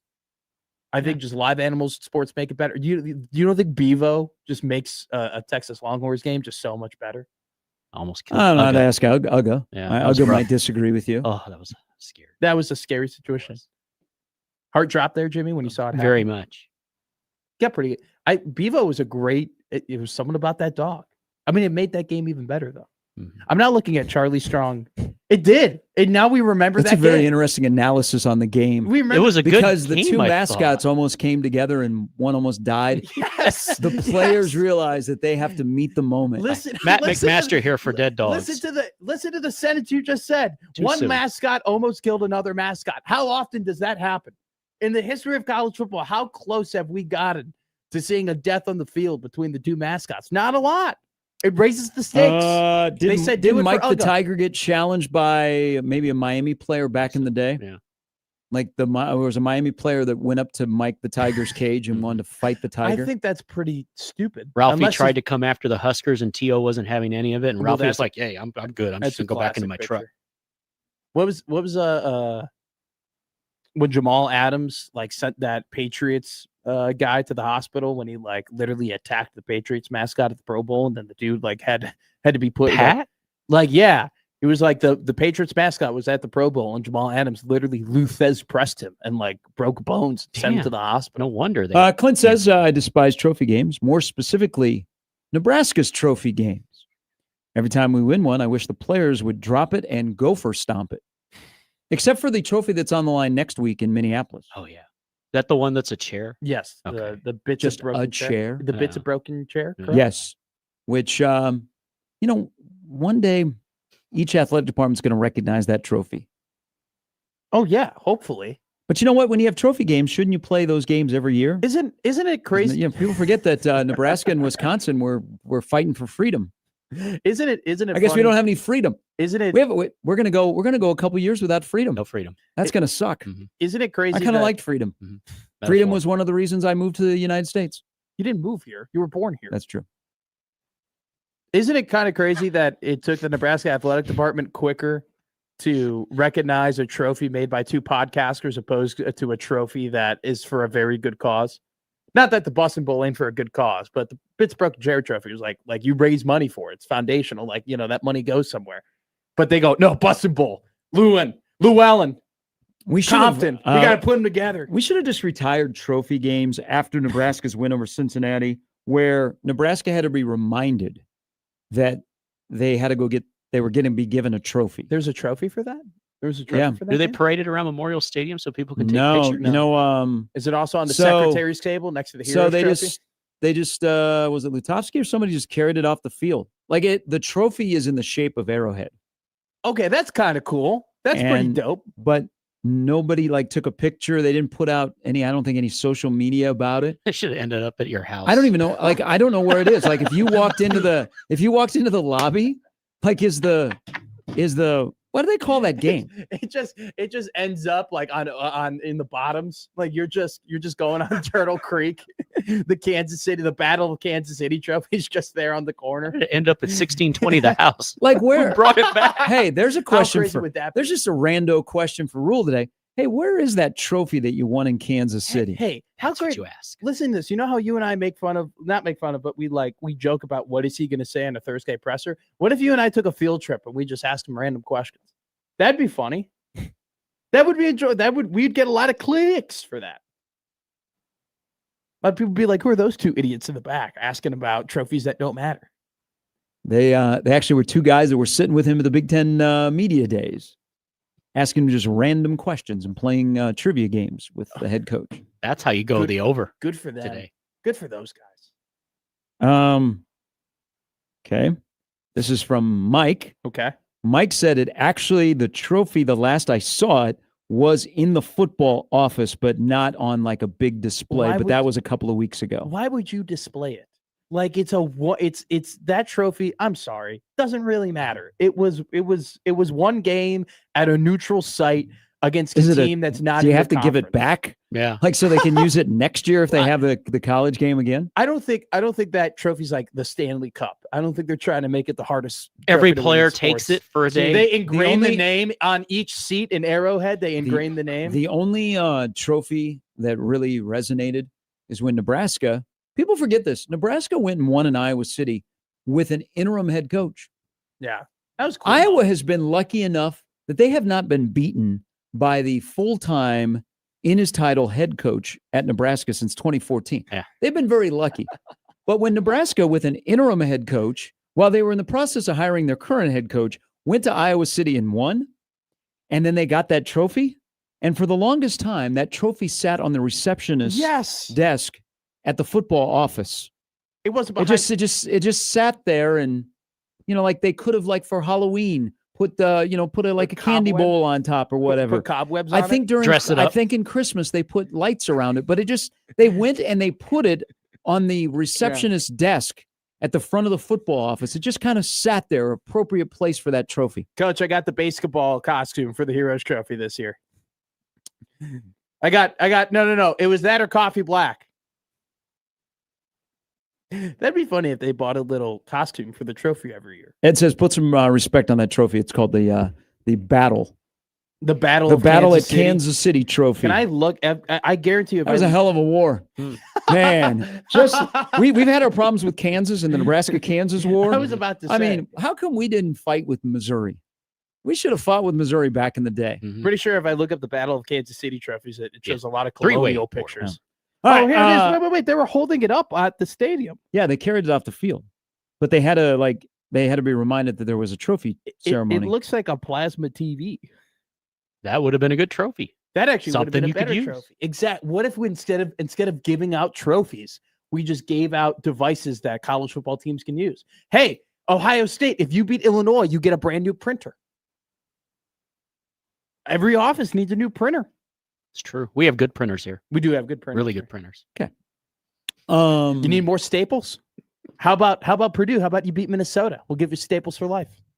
This sounds like a game that's sponsored by Office Depot. Exactly. We call it the Battle for Office Depot. The Battle for Appliances, brought to you by Office Depot. Win a protractor. Exactly. There you go, Jimmy. People don't use a protractor anymore. The protractor's on the phone. I know how these things work. I think you're talking about a compass. Protractor. I don't have a protractor on my phone. You don't? When was I don't think I've had to use a protractor since Algebra 2 10 years ago. Explains a lot about the kids these days. They don't get it. Oh, geometry. I was about if you only knew. At one point, at no point in my life have I been sitting in the middle of the road and being like, man, if I only knew trigonometry better, I could get out of the situation. That's what I was saying while I was sitting in that class. Same. Yeah. And they're like, shut up, kid. I'm like, damn. Take your D. Thank you, Mr. Gazerik. We got your back, senior prank. Don't worry. Yeah. You were mean to us when we were freshmen. We got your back. What'd you do? Stole his beloved doctor coat. He wore a doctor coat. He wore a white coat at every single class? Yes, because he was actually a doctor. How much of a narcissist is that guy? I don't know. I thought very highly of him until we had a meeting with the principal because of things I said to him. What'd you say to him? Maybe some inappropriate things as I look back in life and say, man, I shouldn't have said that to an adult that was a teacher. But we got him back. We took his lab coat. And then what'd you do with it? Painted on it and put it up the flagpole. Oh my God. He deserved it. That's awful. He deserved it. That's what people were saying. I didn't necessarily agree with it, but people were saying he deserved it. Sure. And I'm like, I do remember freshman year, he was like, Mr. Sharp, come with me. And I'm like, where are we going? I didn't know any better. All right, we're back with more Gary and Matt after this on 1620 The Zone.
All right, day 2 of 49 straight days of football, college, high school. We had an Elkhorn tonight over on the C-Dub. Get to see the Badgers of Bennington, the Antlers of Elkhorn. But you have ESPN, ESPN2, ESPNU, CBS Sports Network have college football. And the NFL game is the Eagles and the Giants from MetLife. It's so frustrating how bad those games are. The Thursday night matchups are. That's why I'll be watching baseball.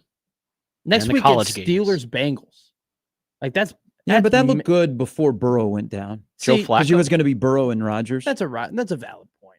I wish sometimes. Well, I mean, we could never do it. Flex out Thursday night football games like a week before. That'd be a nightmare. But it'd be fun if we always just had a great matchup every Thursday night. Yeah, Thursday is what it is. I don't think they're going to waste great matchups on Thursday because of the short week, and they usually turn into bad games. Well, that and so you get probably every, like it turned out to be. Well, it would have the Rams-Niners game was a juicy game. Then you get Purdy that gets hurt, but it ended up being a very entertaining game going to overtime. I don't know. NFL right now is great theater, so it could be bad matchups, and they're still turn into a good game. I just think the production of that broadcast is just so good that I just get disappointed when the matchups don't live up. Amazon does a good job. They do such a great job in the NBA. The pregame show, the halftime show, the postgame show, the camera angles, the graphics they have. They don't get too like cute with it, but they also give you really good information. I know Al seems like a curmudgeon in the third quarter and he's ready to go to bed. But still, there are moments where like, all right, it's still Al Michaels. Like he's still one of the best broadcasters ever. Like it just doesn't. I don't know. I just don't want it every week. We've had so Seattle, Arizona was a 3-point game, and then 3-point game. That was a weird last week. game. I don't think it'll be a 3-point game. No, I think the Giants this one crushed. The schedule's not bad. You got Minnesota. The Rams are down the way. Yeah, it's a little bit iffy. It's like every other week. You get a good matchup. But tonight would be the night to watch if you don't normally watch like the pregame because the Ryan Fitzpatrick, Andrew Whitworth trip across the country in which they stopped in Lincoln last weekend will be featured tonight on their pregame show.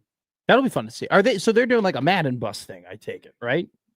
Like that's kind of they take a bus all the way to the next game. Yeah. So no, this is the only one because they were in Los Angeles last week and now they're in I didn't know New York. If this I think it's just a one-off. A one-off thing. Okay, I was gonna say is like Fitzpatrick or Whitworth like scared of planes and we just. No, I just think do something unique like travel. I like that. Travel across the country. They got to go to a great college game. I love about that desk. They all have their own style. Like they all, I think, are told to wear a specific garment to like tell them apart. Like Whit, you got to wear your jacket and hoodie. Fitz, you got to wear your Hawaiian shirt. Sherm, you got to wear. Like I kind of love that it's just like every week I can count on a different iteration of like what they all pull it off. Going to look like. They really do all pull it off. Tony Gonzalez. When we come back, graphics and something I'm observing this week in Lincoln from things that are said. Okay. Head coach, player, and assistant coach. That I'm wondering if y'all are getting the same vibe. We'll do that coming up in the next hour on 1620 The Zone.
All right, welcome back in. Halftime is over. The band is off the field.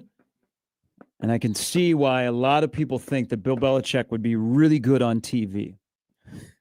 Why? He's got some eloquence. His verbosity, if you look at the statement that he put out last night, I can see why he waited so long to address all the rumors that were flying around yesterday. Because you have to get those 12 words just right. And he really did it. And so I think he'd be great on TV. Edgar Allan Belichick? Is that what we're saying there? I mean, it's not about how many words you use. It's about the meaning of the words, the emotion of the words, what they make you feel, what they make you do. The greatest poems weren't great because they had 3,000 words in them. A little haiku. That would have been better. Put out a statement with a haiku. You a haiku or sonnet guy? I'm a haiku guy.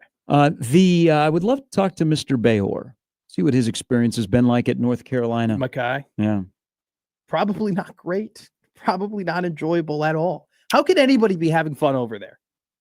Like, how could anybody be having a good time? I think people that are not Belichick fans are having a good time. They're celebrating what is going on in North Carolina. Like, you knew this was going to have a struggle bus to work, but they're not competitive. No. They're not competitive at all. So, yeah. All right. Steve Sipple is going to join us in about an hour.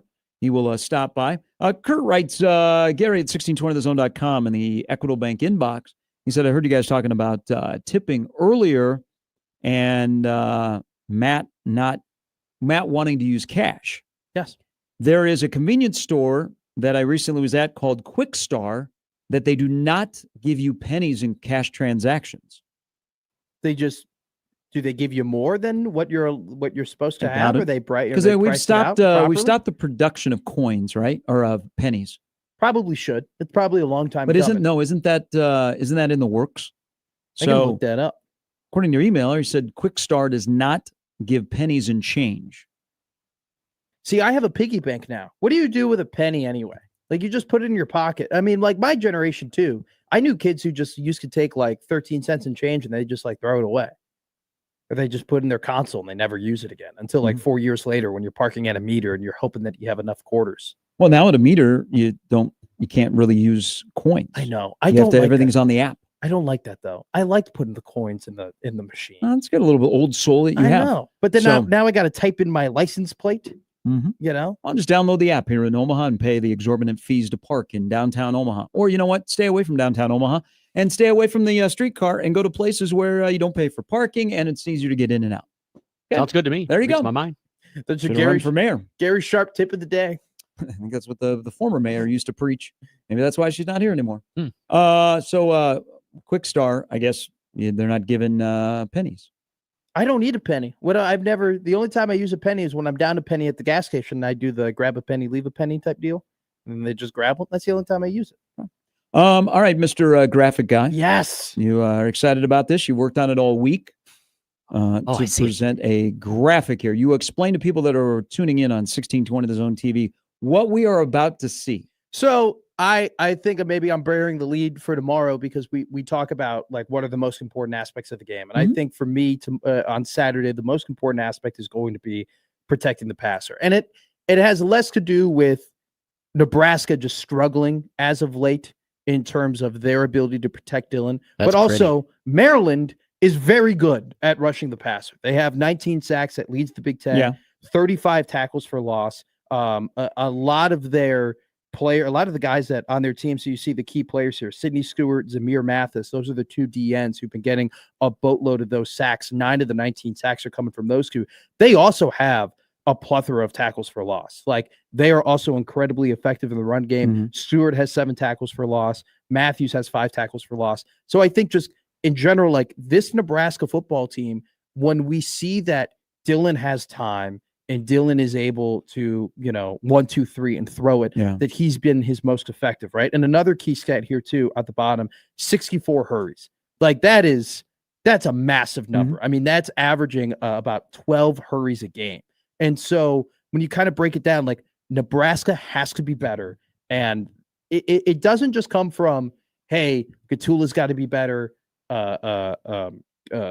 Pritchett has to be better. I think it comes from top down, right? Nebraska's allowed 15 sacks this season. They've allowed 26 hurries according to PFF. Their time to target, so this is a Dylan stat. It takes 2.8 seconds. This is a PFF stat. Time to target is 2.8. Yeah, that's a PFF stat. So the TTT. Is that a military a stat that they've stolen? No, this is a measurable stat. So time to target. So explain to me time to target, or explain to people that do not understand. So time to target. Time to target is essentially when the quarterback is passing the football and he gets the ball in his hands. How long does it take for the ball to go from his hands to the target's hands? Right. Not to get rid of, but actually completed. Well, no, to get rid of. This is a get rid of. So All right. if you throw a 60-yard bomb and it takes 4 seconds to get there, that doesn't go against time to target. It's just in your hands, out of your hands, right? Dylan's TTT is 2.8 seconds this year. It ranks time to target. Okay. That's a TTT. TTT. That's what it is. Dylan's triple T. His triple T is 2.8 seconds. That ranks 62nd out of 102 qualified quarterbacks this season. So that definitely has to get better. Now, in terms of, let's go to the key players. I brought up Stewart. You've brought up Stewart before. He's a dog. Zamir Mathis, you've brought him up too. He's a really good player. How many of these stats here for Maryland are against like real teams? Well, 2 of them. Because Nebraska's stats are against real teams. That's not good. Sure. But what, I mean, Maryland stats, I mean, they played Washington and Wisconsin. Now, if you want to argue like the validity of like where are we measuring this more so, I think you can absolutely. Nebraska's played 3 Power 5 teams compared to Maryland's 2 Power 5 teams that they played. But still, I think when you turn on the tape, you can see that Stewart and Mathis are dogs. And they are guys that, there were dudes that we weren't really highlighting on Michigan State that took advantage of Nebraska. These are 2 guys that could end up being all Big Ten guys. See, I think that we're going to be we have memorized these stats. I think a couple other ones to add to this good list that you have. Maryland has 9 interceptions. That's tied for second in the country. And there's another thing. I think it is 11 of the 20 quarters they've played this year, they've pitched a shutout. Really? I mean, they're good defensively. He's got 2 NFL background coordinators. Pep Hamilton is his offensive coordinator, who has been in the Big Ten. He was at Michigan, but he's been in the NFL.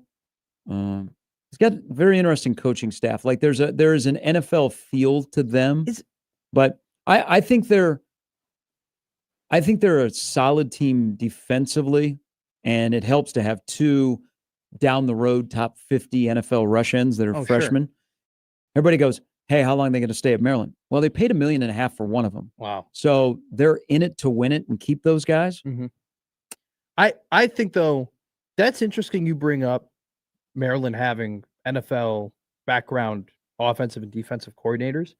Hasn't that kind of been a trend a little bit in the Big Ten we're seeing right now? I mean, Nebraska's got a guy who came from the NFL, and John Butler spent a ton of time there. The guy that they played 2 weeks ago, Biff Poggi, he was in the NFL a ton. You look at what they're doing at Ohio State. Matt Patricia, almost lifetime NFL guy. You got Wink Martindale. He was an NFL dude. You have a lot of it, because I didn't know that about Maryland, but now that we're thinking about it once again, Pep Hamilton's the OC, and Ted Monachino, who he used to be the DC with the Colts. I think he was with your Bears. What, Pep? No, Ted Monachino, their defensive coordinator. Was he? Maybe. But I mean, still, the point being, the fact that we're kind of seeing this not invasion, but like the more and more NFL dudes in college football, especially with the fact that we're getting to NFL light more and more often, is, I think, very interesting and maybe a trend we continue to see. And we've seen some college. Why do you think that's the way? Why do you think that's the case? That guys are, because it's the opposite. Chip Kelly's getting bashed in Vegas today. Pete Carroll is not happy with Chip Kelly's play calling, but Chip Kelly calling plays in college was great. So, but NFL, either as a head coach or now briefly as the OC with the Raiders, people are like, but it seems like guys coming down, kind of to your point, the response or the transition has been a lot easier. Well, let's just use Nebraska as an example. When we were talking about Butler in the offseason, right? What was the buzzword? We want to get more dynamic with our red zone packages. We want to get, we want different looks. We want more advanced looks. We want to do some different things. And I just think that the NFL, in terms of You hear it all the time with NFL players being like, oh, if I played in college right now, I could tell you right now what play they're going to run. It's just how that game is thought of in the NFL is so much different than how it's thought of in college. And with a guy like Matt Patricia, he put Arch Manning in a blender in week 1, showing him like coffee house stunts and just exotic packages and blitz and alignments that just you're really not used to seeing in college football. Now, if this continues to happen where you get more and more NFL guys going to college football, then like teams are eventually going to adjust to that and try and find, different ways that they use in the pros to respond to what they're doing on defense or offense. But I do want to say this though, with the key players. I put Pritchett at offensive tackle. I put Raiola at quarterback. That's obvious, right? Pritchett's got to do his best on the end with either one of the Mathis or Stewart, and Raiola's got to get the ball out quicker. I think that goes without saying. But I put Justin Evans there as a key player because, rewatching the Michigan State game, it just seemed like at times they were getting pretty confused in terms of what stunts were coming and what guys were blitzing and what guys weren't blitzing and who was dropping back into coverage. And I really think that when they talk about, we've heard all week, it's an everybody thing. Everybody's involved with the sacks. The center, the main communicator, I think is just so key for Evans to just really be on top of his game and be like, hey, you got this guy, you got that guy, you got this guy's coming. And that way it makes it, maybe Dylan a little bit easier can look and say, okay, hey, like Jay Moore was talking about yesterday, they got 6 guys coming. We got to make sure we got to protect up for this. One more thing before we're done with this, linebacker Trey Reddick. We've talked a lot about Stewart, a lot about Mathis. Reddick is a beast. He's got 30 tackles on the year. He's got, he's got 2 sacks and 3.5 tackles for loss. He's a dude that can cause a lot of havoc up the middle, but he's also like your traditional linebacker that's just going to gobble up a lot of tackles. Number 3 in Maryland, super key player. So there you go. That's my graphic. Do you like my graphic? Do you think it looks... Good graphic. It's gotten better. It's much improved from our picks graphic, which was incredibly ugly. I decided to put a bunch of X's down the middle to make it like aesthetic. No, it's good. That's good info. When we come back, but does any of that info matter to anybody? It's supposed to be positive, negative. Terry Braden said something last night that just stacks on to something that was said on Monday and Tuesday in Lincoln that I was thinking about. As we remind people that Nebraska is 4-1, could be 5-1, could keep their playoff hopes alive if they win on Saturday in College Park. Or their playoff hopes could be dashed. And then the season's over. No, it's not. Isn't it? No.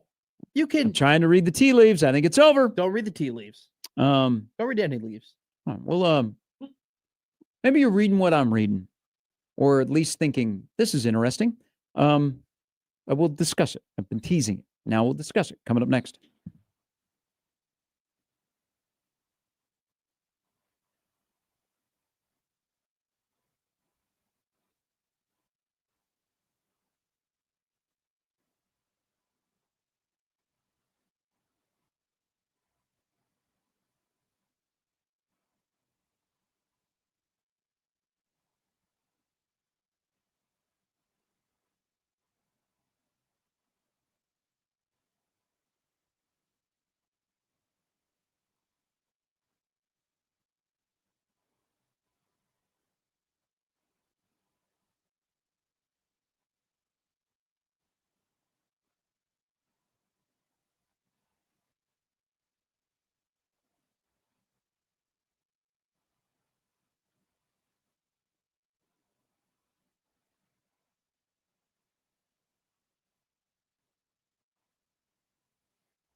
5:30 today on ESPN2. We'll find out if the Bananas in 2026 are coming to Nebraska. He was doing I don't follow him, Jesse Cole? Yes. I don't follow him on Instagram, but he's always up on my algorithm when I'm doom scrolling. Mm-hmm. So I see a ton of his videos. He did a fun little video with all the players where he's like, hey, can you guess a place that we haven't been before that we're going to next season? One of them was Omaha. Yeah. One of the players said, oh, I let me guess Omaha. And he said, that's a good guess. You know, they were here for the College World Series. Now, they didn't perform, but they had players that were here. And so they appeared at Baseball Village. Yeah. I didn't see him. I wish I saw him. I don't think that was, just, hey, we got Weren't you there the whole time? Nothing to do.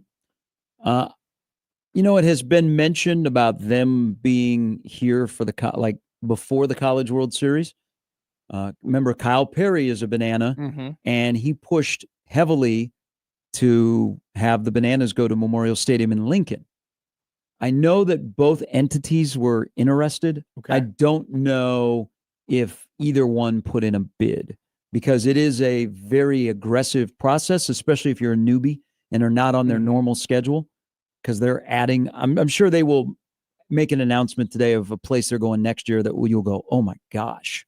Like, I think they'll take it I think they'll take it over to Europe, possibly. I know Wembley Stadium has been mentioned as a possible location, but we'll find out. I mean, it'd be kind of cool to have it here instead of having to go to Kansas City or Des Moines.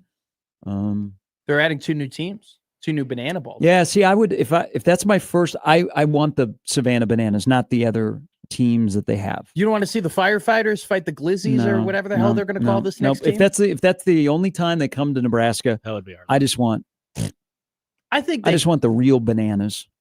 But what if they all play? They probably all come together. I don't think they're at the point where they all have their own travel schedule and their own plane and everything. I still think I want the real experience. What do you mean? I still think if the Glizzies or the Firefighters are playing the other teams, you'll probably still have a Savannah Bananas game. I don't think because they've separated them. Mm-hmm. So they've gone to the point where there's going to be a Banana Ball game without the Savannah Bananas. Really? Mm-hmm. Wow. I think this was the first year that they did it because they expanded their teams. But remember, if Kyle Perry is back, the Bananas are playing in Nebraska, either in his hometown or at his alma mater. That'd be incredible. So, well, I don't know. I have no feel if this is going to happen or not, but they announced their national schedule today on ESPN2. That's how big the Savannah Bananas have become. Do you have is the Savannah Bananas that's your Banana Ball team? Yeah. Okay. I'm probably going to end up picking one of the new expansion teams. Okay. Let's call it that. Yeah, why not? Yeah. That'd be a bandwagon. Look nice on you. Okay, so Matt Rule spoke earlier in the week, wants everybody to be positive. Henry Lutovsky told you that somebody slid into his DMs. Yes. Why doesn't he take a screenshot and put it out there? I was going to say, I think he should and expose that person, because that's BS. That is kind of wild that unless they're a gambler, because that's happens to a lot of college kids, is gamblers get ticked off, and so they try and slide into your DMs if you have your DMs open. But just, we always say don't tweet at recruits. DMing a player is pretty wild. But why not take, these guys that get tampered with in the portal world, and there will be so much backdoor tampering if they stick with the just January 2nd through the 16th. Yeah. Let's take screenshots. Let's expose these people. Lutovsky, take screenshots, put it out there, and then just say, here you go, everybody, and let people do their work. And then last night, Terry Braden said something. He said, I'm paraphrasing in his appearance on the network talk show, is that it's his job to shield him from the noise. Mm-hmm. You find it interesting that this week, now remember, this football team's 4-1. Yeah. They just won a game 38-27, in which probably the last 10 to 15 years, they would have lost that game. But they found a way to win a game. They didn't play great. They had stretches of bad football, but they finished well. They actually started on the opening drive well, and they finished the fourth quarter well. Yeah. In between, it was. It was. You find it interesting that there's been a lot of chatter this week about outside noise, about negativity, just not hammering on it, but those 3 cases have brought stuff up about things that are outside. I hope we don't get to us against them because I don't think Rule has it in him. Yeah. It's very, I don't know. It just seems like that's the route to go after you're 4-1, that it must be a lot louder internally than we are thinking it is. I find it incredibly interesting. And it's the minority that have the majority voice, it appears, in all of this. I just don't, you may not be taking away the same thing. Just my observation of those 3 that talked. Because I listened to Terry last night, and he brought that up, and I was thinking, okay, is he bringing it up because people have been knocking his defensive line since day one, and maybe he thinks they're still knocking him, and he goes, man, we played pretty well against Michigan State.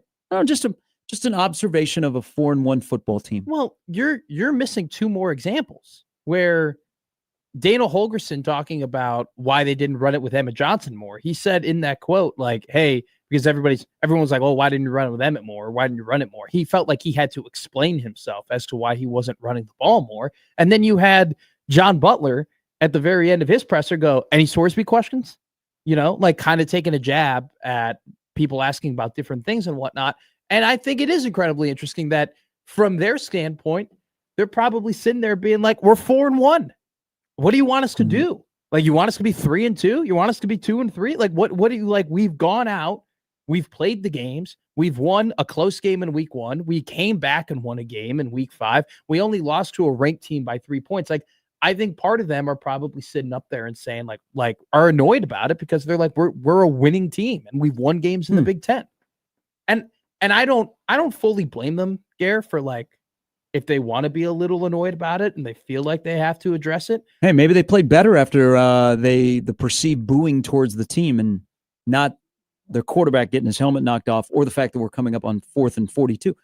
They might have played better after that. I don't know. Maybe they're edgy. This is the one thing I've noticed about this team, and there's a lot of like really good stories to tell, and I think they're good. I think they're good guys. I mean, nobody's robbed a bank or anything like that on this year's team, or got kicked off for smoking weed and raping and pillaging UNL. They don't celebrate a lot. That's a great. I mean, they don't they don't sell, and it has nothing to do with PJ bringing up that nobody has thrown the bones. They're just not a team that, I don't know. They play with excitement, but they don't really celebrate much. Well, they're 4-1. If we're talking from like I know what you're saying. I see the point you're giving, but you also have to think about it this way. It's not like they've gotten a ton of sacks, right? So it's like, I'm talking general, like just as a team, like play with a lot of emotion and celebration and having fun. Yeah. I guess like there's certain guys that do. Like I think Ja'Cory Barney plays the entire game with a smile on his face. But there's some guys that are just very robotic. And then when you make a play, you know what? Hey, you make a play and you're up 11. Let's celebrate it. Let's smack a guy in the helmet. Let's go, yeah. Do you think they don't celebrate because they're tense, or do you think they're not celebrating because it's business as usual? Because I don't know. If they were not celebrating because they were tense and they were nervous, it would make me think, all right, same old, same old. Like they would lose the game to Cincinnati. They would lose that game to Michigan State if they were tense. So I don't get the vibe that they're not celebrating because they're nervous, or they're not celebrating because they doubt themselves. It might just be they have guys who are like, hey, this is business as usual. Like we gotta go ahead. We gotta make more plays. Like we gotta continue to like this momentum. I also watch after a touchdown. I will. I haven't made that observation, if I'm being honest with you. I haven't paid attention to that. I haven't looked at that. And I think the point what I was trying to bring up was like more so on the defensive end, like because they're not sacking a ton, they're not getting a ton of sacks, and they don't have like 8 interceptions. There hasn't been those massive moments to celebrate. But I mean, Judy might have the most over the top celebration. I'm not saying over the top in a negative way. Like whatever his sack, the Brian Burns. Oh, yeah, that was cool. That was dope. That is cool. But just I will 4-1. That's what the hell's gonna. What happens if they don't win on Saturday? What's the bigger reaction going to be like? Do you like make any other body language observations? I haven't made like an observation of them, how they play and like how they act and how they move to anything on a negative standpoint. But like I have noticed this. I do think that the whole, like when you saw Tony White's defense from in 2023, it was incredibly noticeable. Like, oh my God, all the helmets are getting to the ball. Like the relentless pursuit is there. I do think it's been a little bit less on this team, and maybe that's because they're getting blocked up a little bit more. But in terms of like, I don't know, I'll pay attention to the whole celebrating thing, but I don't think I don't look at it as a worry or a negative. I'm not saying you are looking at it, as a worry Mike or a negative. Eckler and Addison Williams on the sideline, they show a lot of emotion. They have fun. Those three particular things all week. I'm like, wow, they're guys have, instead of having earmuffs, they have their ears open, and so the minority is bugging some people in Lincoln. It appears. Here's what I think might annoy them too, and I'll put my hand up and say I was guilty of this because I've done this now, where when I make an observation of a game, right, and I say, oh, this is what I think the score is going to be, and this is what I think the result's going to be. Sometimes I've said, well, in the past, they haven't been able to win a game like this. And in the past, they've fallen short in opportunities like this. And I think that because in the past they did it, it won't be as good as it could possibly look in this game. And I could see from their perspective and how they've communicated some things that could be very annoying. Where they're like, stop talking about the past. Stop talking about what happened to last year's team or the year before's team or teams that were here when we weren't the coaches. Talk about this year's team. Because this year's team has done everything that those other teams haven't been able to do. And stop using that as a reason. And so Colin writes in, he says, why are you surprised, Gary? Said every single Nebraska station and podcast spent this past week talking about what the Huskers didn't do right, and not that they are 4-1. Seriously, every single show and podcast I listened to were extremely negative. Fans getting into players' DMs. Again, just take a screenshot and send it out there. And I'm wondering if it's a fan that is really, really pissed at the offensive line or somebody that lost money on the game on Saturday. Sure. The O-line sucks, can't stop the run. It isn't any surprise that they are saying and acting the way they are.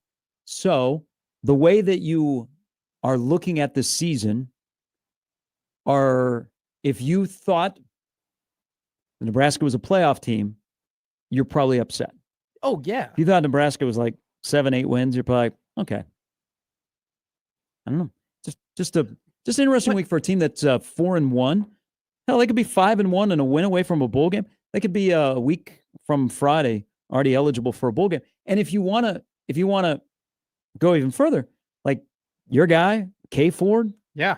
Who, by the way, my guy's not K Ford. I don't use K Ford. That guy should buy advertisement on this radio station. We don't use it. He has Nebraska's playoff percentages, I think, are higher than like USC and because I got like 9-10%. That is predictive. Welcome to the world of college football. Because I think if you release the college football playoff rankings, right now, I think Nebraska would be in the top 25 in the college football playoff rankings.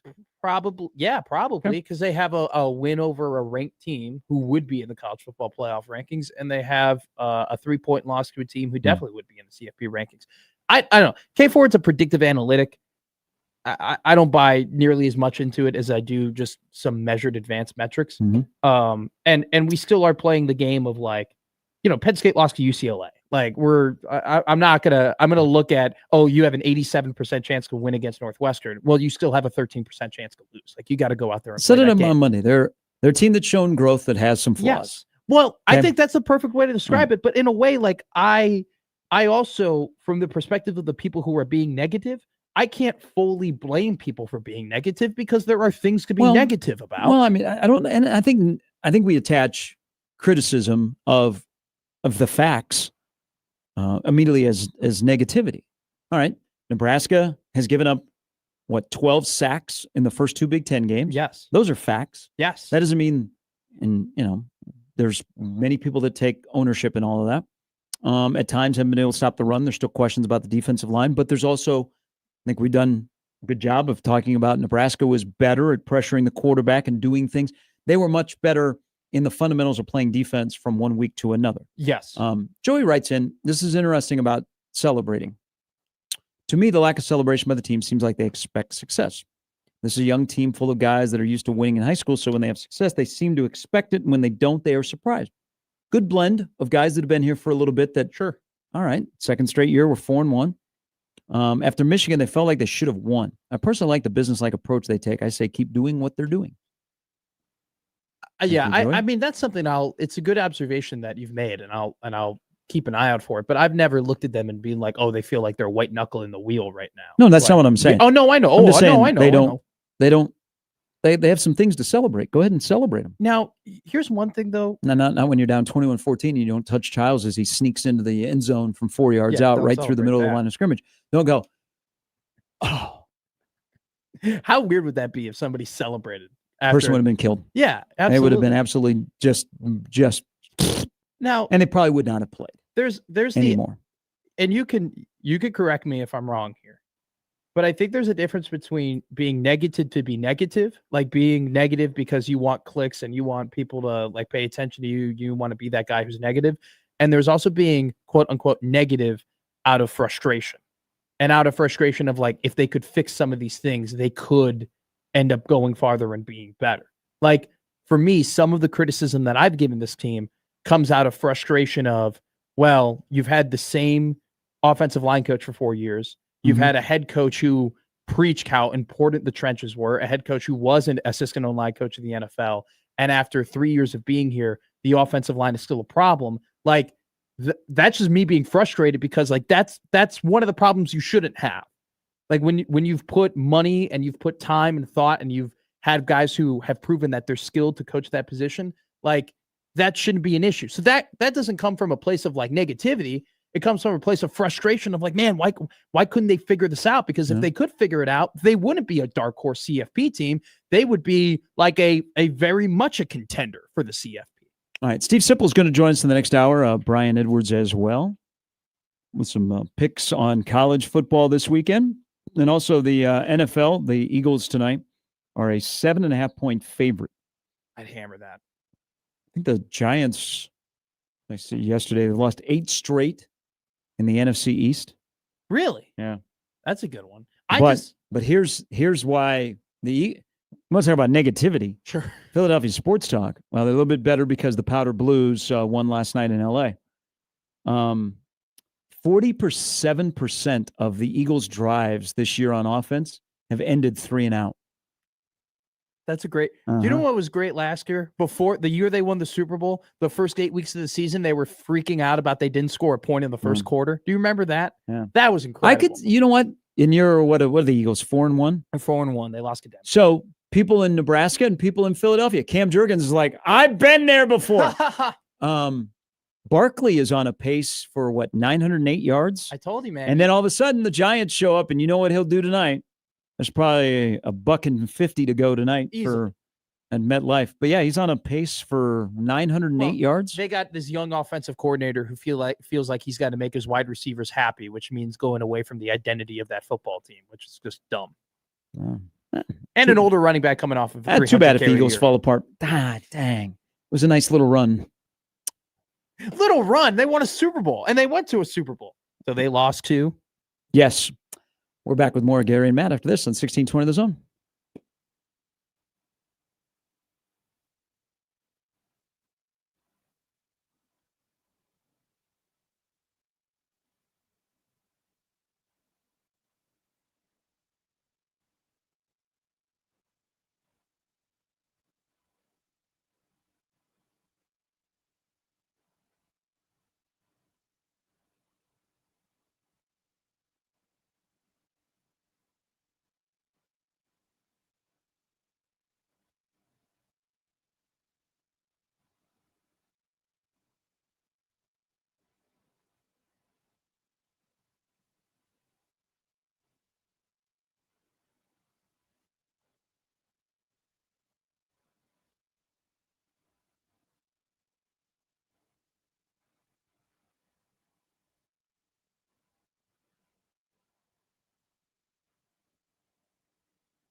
All right, so I was one of the other things I was watching yesterday. I had a lot of free time. ACC media days are going on. Yes. And so Louisville was speaking. So it looks like if I'm doing the deduction here, the Creighton-Gonzaga game in Spokane will be at 9 p.m. because that'll be the second game of a doubleheader. That's a really good night of basketball on ESPN. Louisville, Kentucky, nice. Which Wild is playing on the first full week or the second week of college basketball. And then Creighton-Gonzaga. Looks like 9 o'clock for that game on the 11th of November against the 23rd ranked Creighton Blue Jays and the 20th ranked Bulldogs of Gonzaga. More importantly, who are you taking in a Mark Pope, Pat Kelsey fight?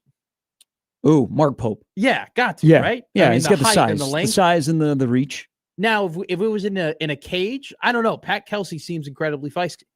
That maybe if he could get Pope down, he could wear him out. He could marab him, if you will. I think Mark Pope is a little bit. You don't want to just. You don't want to put him in a box. I think he's got some versatility to him, but I think he would wear he'd wear the little man from Louisville out. Who would you be? Why are they playing that game so early? That game is usually CBS Saturday afternoon, the first Saturday after Christmas. Why is that game being played on the 11th of November? Is there another game that maybe they're saving for those slots? I mean, is the ACC? I haven't done my research yet on anything other than the Big Ten. Is the ACC supposed to take another step back or step forward this year? Like, what is the 4-1-1? Because last year they didn't have a good year, right? Yeah. You only had Clemson make it. North Carolina shouldn't have made it. Louisville made it, but Louisville very much was jibbed in terms of where they ended up in the seeding. Is that the expectation again, that they're on the 2 to 3 bid tier this season? Would that affect when that game was played, though? Well, I guess it's ACC versus SEC. No, they move. That's weird to have it that early in the season. It is weird. Okay, weird in the ACC is all the stuff going on in Chapel Hill, and there's, I think, some fair comparisons between Urban Meyer going to the Jacksonville Jaguars and Bill Belichick being forced into taking the North Carolina job because he has an ego trip, a booster, and then his girlfriend said you can't be out of coaching.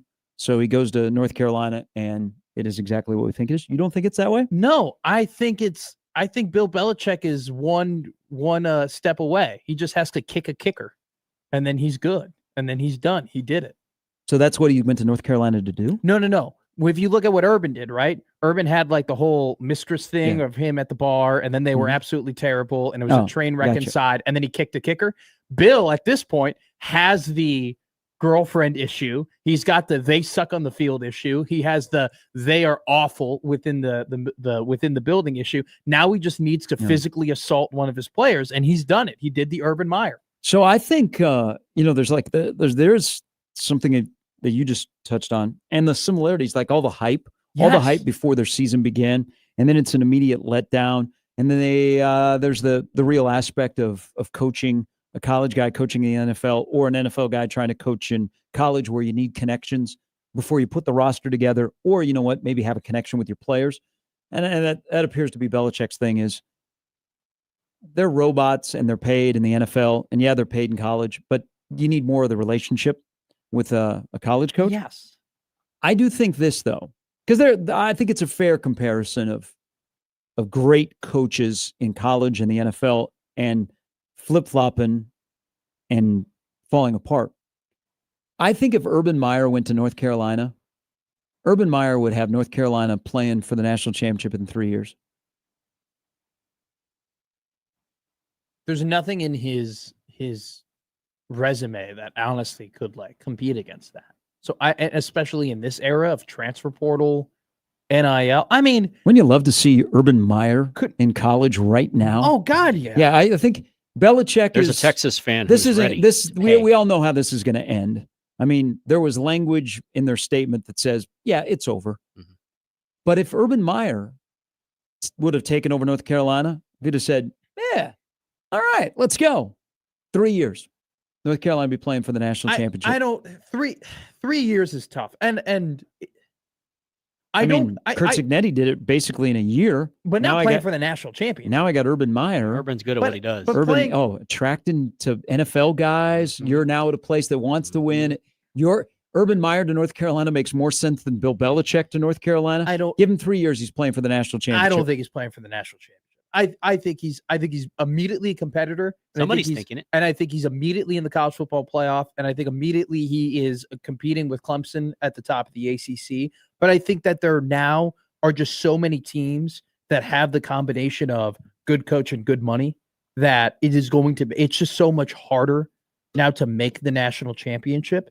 Like, look at Texas Tech. Like, Texas Tech, they're a team that easily could make the national championship. What if Indiana actually beats Oregon? What if they actually get it done in Eugene? So you're saying that Urban Meyer couldn't do it in 3 years, but Joey McGuire could do it. Mm-hmm. And this is not Joey McGuire's first year at Texas Tech, but it's their first year of like, okay. I'm not saying that Joe McGuire can do it in 3 years. What I'm saying is that and I'm not saying also that Texas Tech is like national championship team.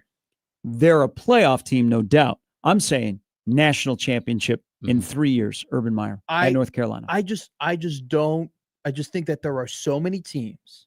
There are more teams now than what there used to be that have the combination of really good coach to great coach to the money that supports them in order to get the players that they need, that it's just there's so many more like bumps in the road that you have to go through in order to make it to a national championship. But wouldn't you already at North Carolina, it's been shown they have money, but then you would have an elite college football coach. Yes, but I think it's just going to take more than just you have to stack years, right? You have to have multiple years of getting top guys, multiple years of earning the transfer portal, multiple years of high school football recruits. So, and I think when you have other teams that are also stacking those years and doing it, I'm not denying. I agree with you 1,000,000%.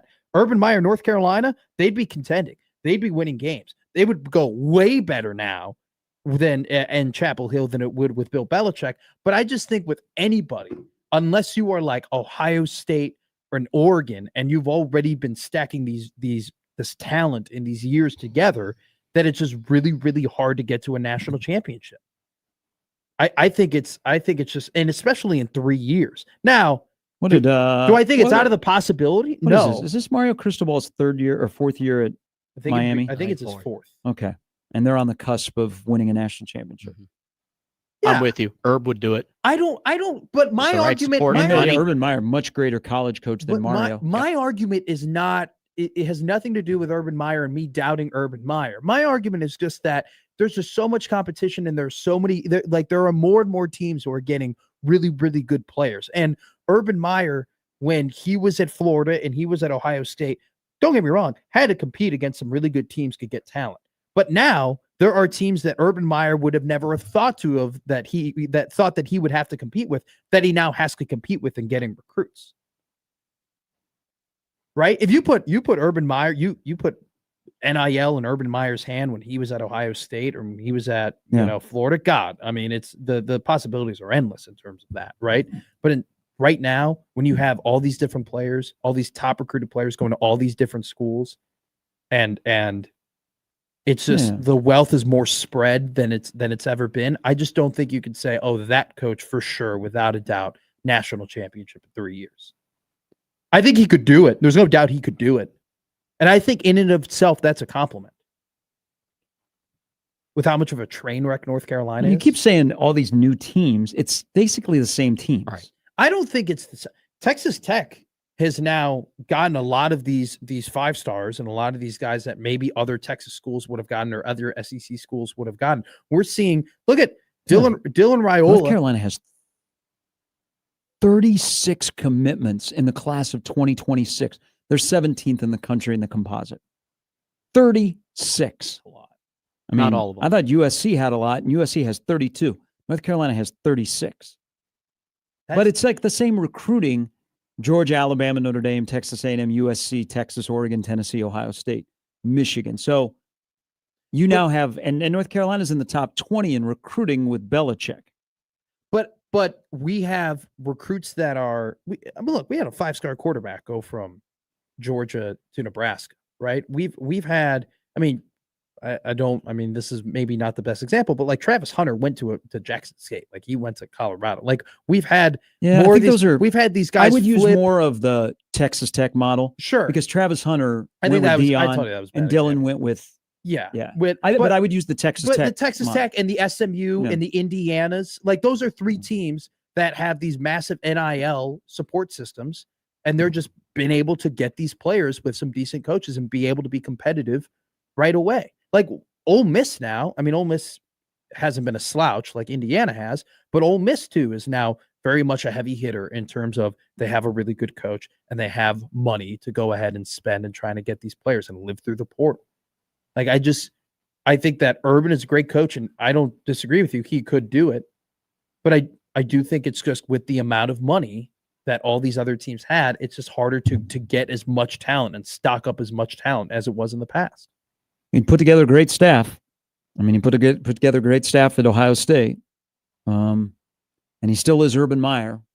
No, they have a big bank account. I think 3 years he'd be in contention for the national championship at North Carolina, more than Belichick would. I think in 2 years he'd be in contention. That's the thing. I think in 2 years he would be in contention, and then from that point on, like I don't know. You moved at the timeline. I'm just saying in 3 years. Yeah, you're saying it too. All right. Steve Sipple's coming up in the next hour. Brian Edwards as well as Nebraska gets ready for Maryland on the weekend. If you're wondering, the Belichicks don't play this weekend. Fighting Belichicks. They don't. If you watch them, they haven't done much fighting. Actually, they're fighting internally because there's also leaks. Like this happened to Urban Meyer at Jacksonville. Like leaks of stuff that were going on in practice. Apparently, they had a fight. Players got into a fight the other day. It's been. Fornelli was like, this has been coming out for weeks, and then eventually enough people have now heard it where it's a fact that it's an absolute disaster. But it's not like it's not a surprise. Like we could have seen this coming. I don't know if I saw coming. I saw coming that maybe they wouldn't be good at football. I didn't see it coming that the man who has just always seemed to have the control over everything just lost control so quickly. All right, Sip and B-Eds in the last hour in 1620 The Zone.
Hey, best thing on the internet yesterday did not involve anybody in sports. Kevin James? No, what did he do yesterday? He was at like a hotel and he was meeting somebody, and then someone incredibly like rudely like came up to him and started like MFing him and like being Kevin James? Yeah, Was it Jerry Stiller? No, it was just some 'Cause that would random be a lady. It story. was a terrible video to watch. I was like, I love KJ. He's awesome. And it was just a very awkward viral. What Twitter would you moment. what would you have against Kevin James? I have no clue. You hated Paul Blart? You didn't have to go That's see a it. great movie. Then they do it. And you hate Happy Gilmore? No, I can't stand Happy Gilmore, but I love Paul Blart. I think Paul Blart Mall Cop is so funny. Whoa. Where he's got the tattoo on his back and stuff like that. Yeah, you're not going to get me to come And he's running around in the little scooter. About as funny as food poisoning. What do you mean? No, You don't like No. what? You don't like Paul Blart? no. I like Kevin James. They like King of Queens. Wow. Did you see the Kevin James movie where he was Sean Payton? No. Apparently that was like That would be okay for you to say, I hated that movie. That movie was bad. Probably should not have done that one. Did you see that one?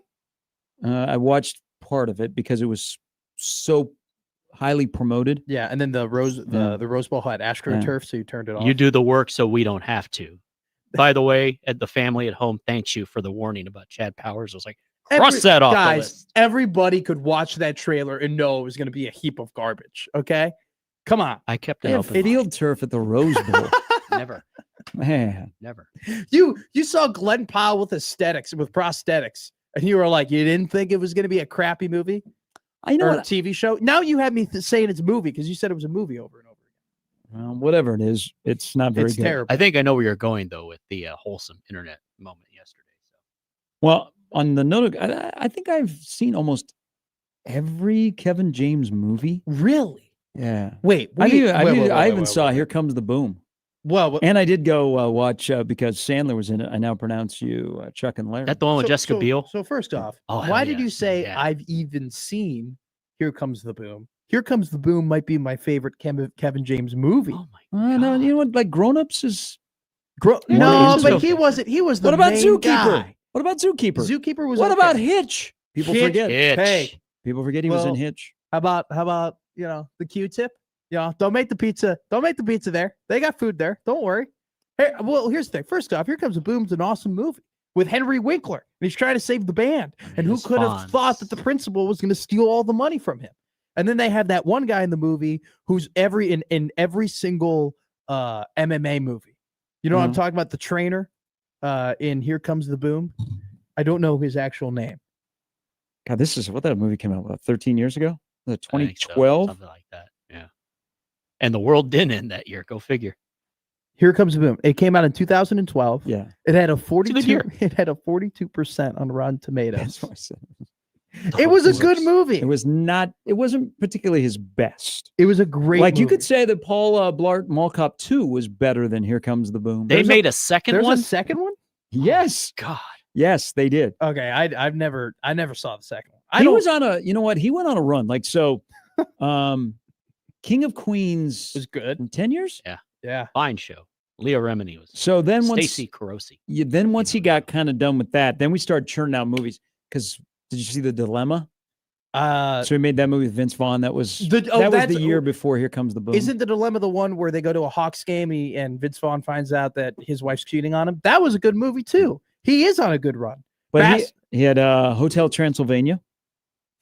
Was that an animated movie? Mhm. Okay, But being a friend of Adam Sandler, so but he's was his first like real movie 50 First Dates.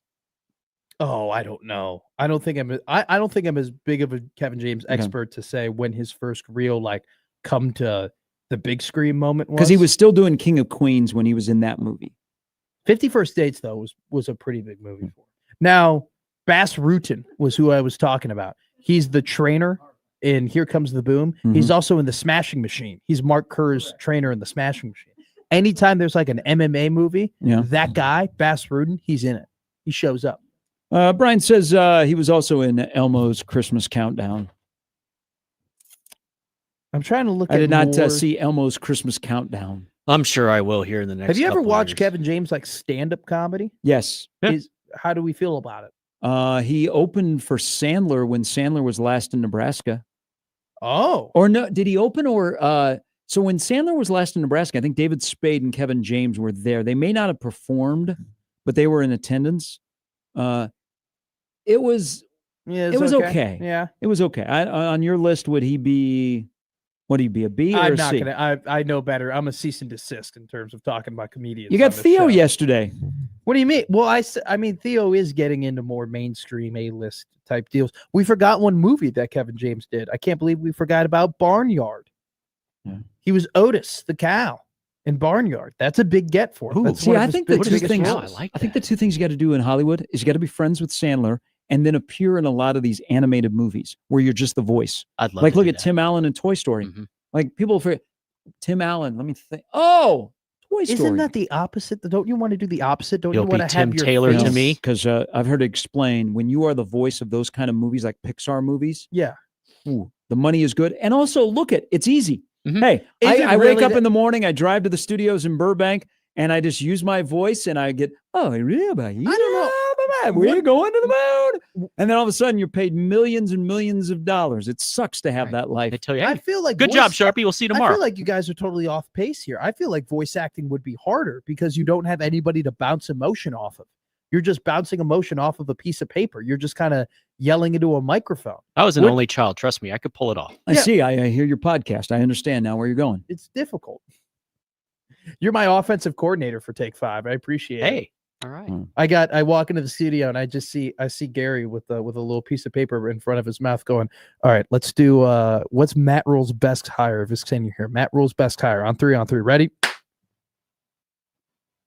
Was that a tease? That was no. That was That was he was looking yesterday's for a topic episode. yesterday, and I said that's what you do for Take 5. So Matt did. Good job. Did you go one day? You were like, you gave me a straight up topic, and then I went on the microphone and I just said that topic word for word. Just like, thanks, Gare. Before we get to sip in the next segment, how important is it for Indiana not to get blown out this weekend? Incredibly important, like the most important. So they're 0-2 on the road against ranked teams in the Signetti era. Yes. Is that line still 10? I can check right now. I thought it moved down to 8.5 at one point, or 9.5. My apologies. It's 7.5, Gare. Okay, that's It was interesting moving- that it it- has dropped that much. It was trending down yesterday. It got down as low. I saw it get down to 9.5. I guess there's now sharp money coming in to push all the way down to 7.5.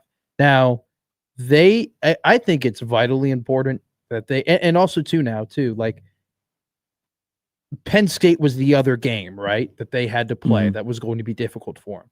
So there kind of was, in my opinion, a safety blanket of like, okay, if you don't look good against Oregon, you can still play Penn State. Yeah. And if you look good against them and you have 10 wins, we can just say, hey, they just had a bad game against Oregon. They look good against Penn State. We'll put them in the playoff. Mhm. Now that Penn State is in the gutter in a way, and that game, isn't going to help their resume as much.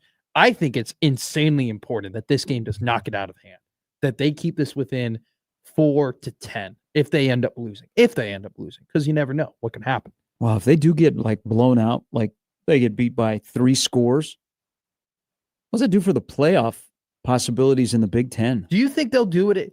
Do you think they'll do it again though with Indiana if they go 10-2 and they lose to Oregon and Penn State? They'll put them in again because I feel like The Penn State loss doesn't. The Penn State loss would ding them because Penn State is not a playoff team right now. I don't know what I think. We brought up the scenario that it could only be 2 teams in the playoff for the Big Ten. If they get the brakes blown off of them, who do you have left? So best case scenario this weekend also, because this is playoff elimination weekend. Indiana not to get blown out. Now, best case scenario if you're a Hoosier is for them to win. Mhm. And then you go, that'll make all the Signetti people out there, they'll be really, really happy.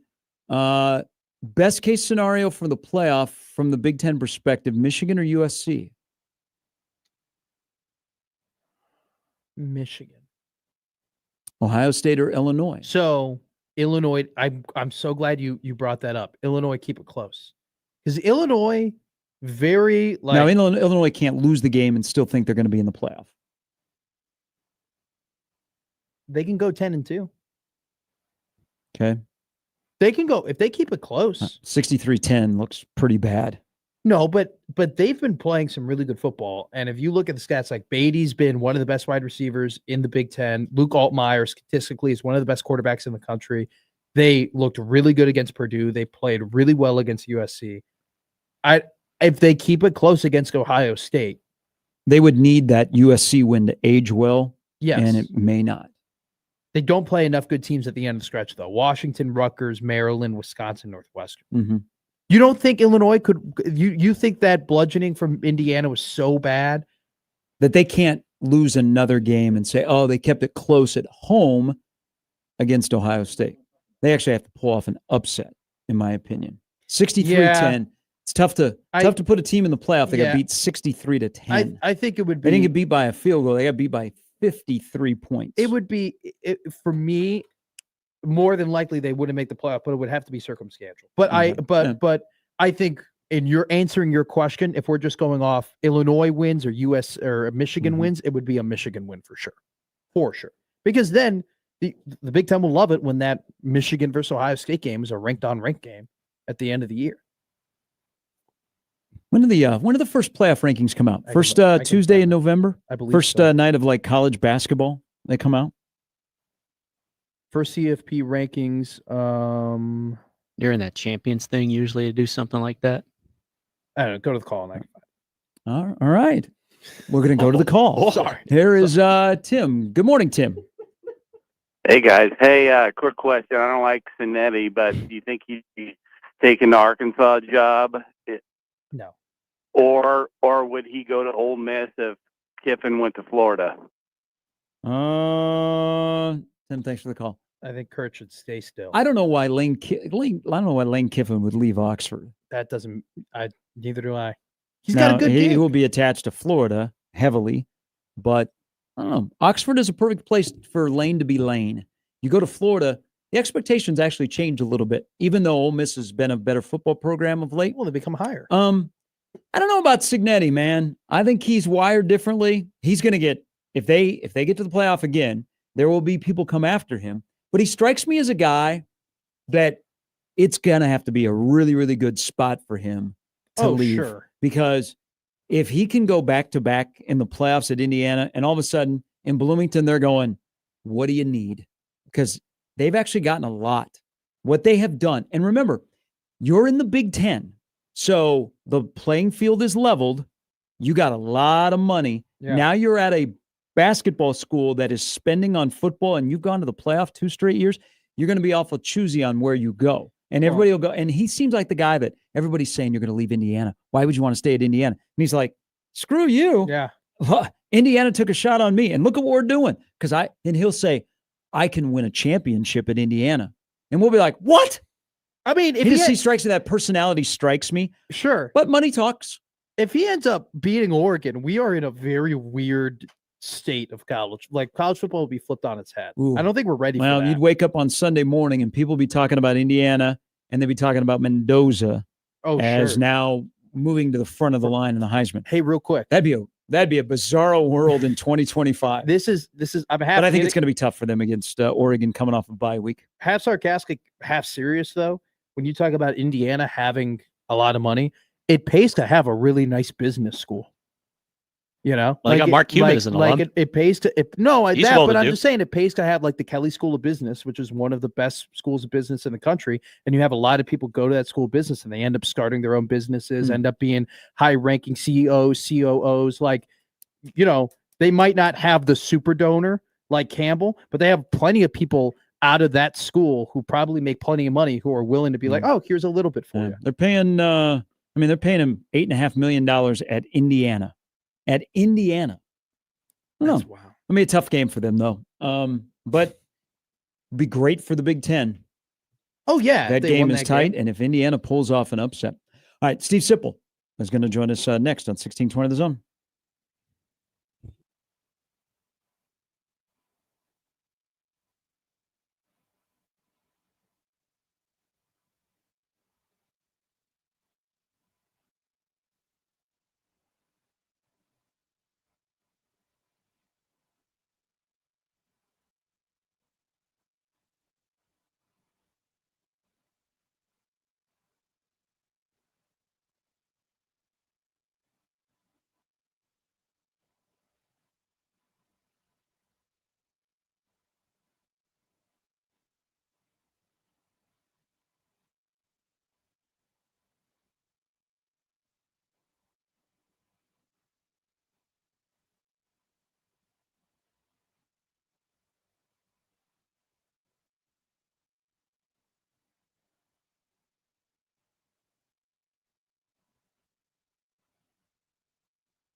All right, we welcome in our Careless Whisper, Stephen M. Sibble from 93.7 The Ticket and On 3, Oscar Online, might be appearing in a rural town in Nebraska today to talk to you about the Huskers. He joins us now. Good morning. Careless Whisper. Yeah, I don't know. Who is that? It's Wham. Who is it? Wham? Okay. All right. Is that acceptable? All right. Yeah. Yeah. George Michael? Odd. Yeah, I got it. Yeah. How's everything? Good. How's everything with you? You looking forward to a trip to a place you don't normally go? Have a little, Maryland crab cake on Friday night as you're breaking down what Nebraska has to do to win to be 5-1? Or a margarita? I don't think I've had crab cake. Okay. Are you allergic?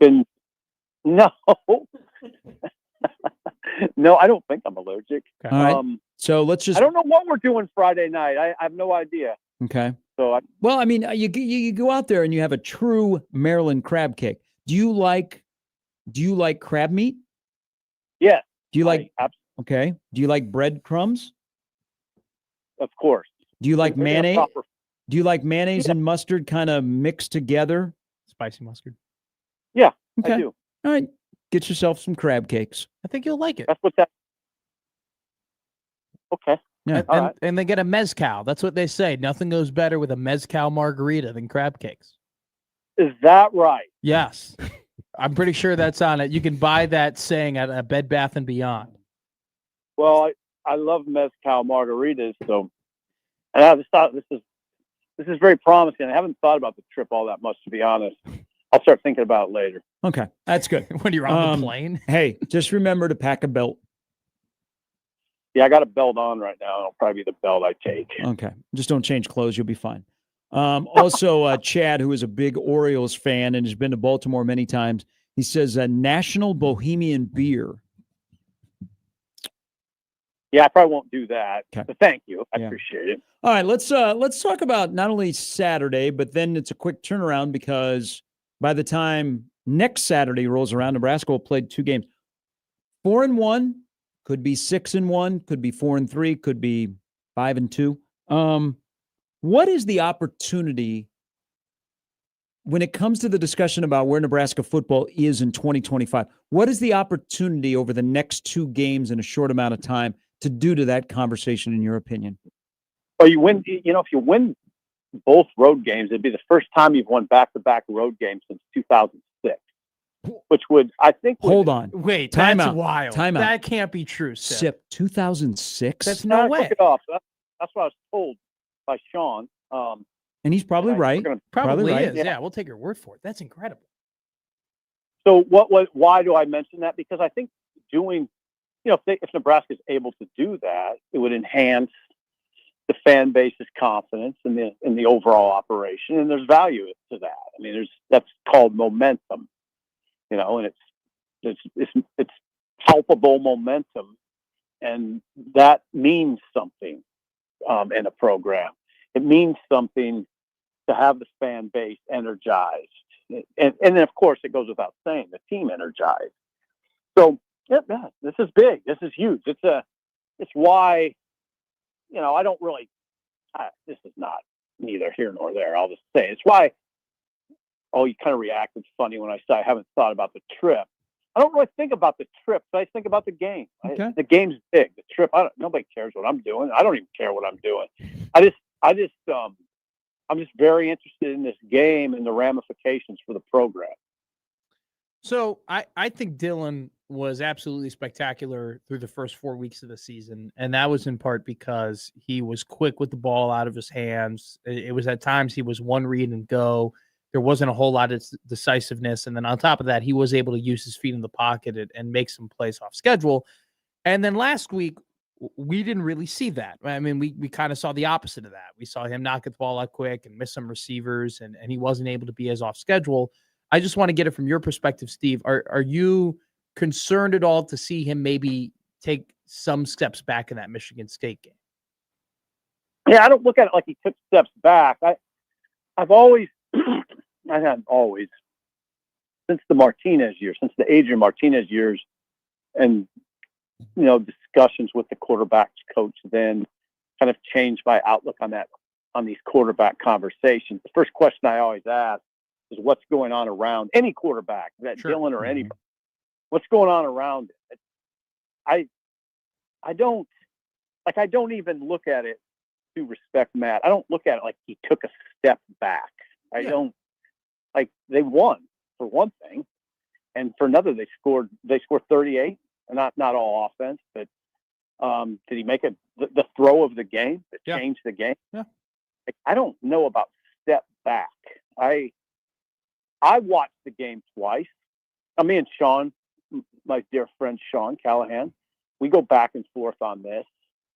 And what I say is I don't see he held the ball a bunch of times.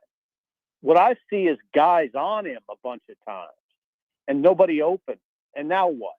You could argue, he should have thrown the ball away. I'd say there's 2 or 3 times where he could have done that. But I don't know. I watched the game in my live and then rewatching it. I didn't see this game that people portray where Dylan held the ball too long, way too often. I don't see that. I saw a couple times. I saw the pocket breaking down a lot is what I saw. Oh, yeah. And now what? Nobody's open. I mean, there was an instance when he missed the guy. I mean, that happened. I watch NFL games. It happens in every NFL game I see. So I don't know. He didn't. Now I will say this, Matt. He didn't play as well as he. Oh, sure. Play. Yeah. He didn't. But I don't know. That conversation to me it always starts with what's around him, and they don't support him much with the run game, and the tackles have struggled.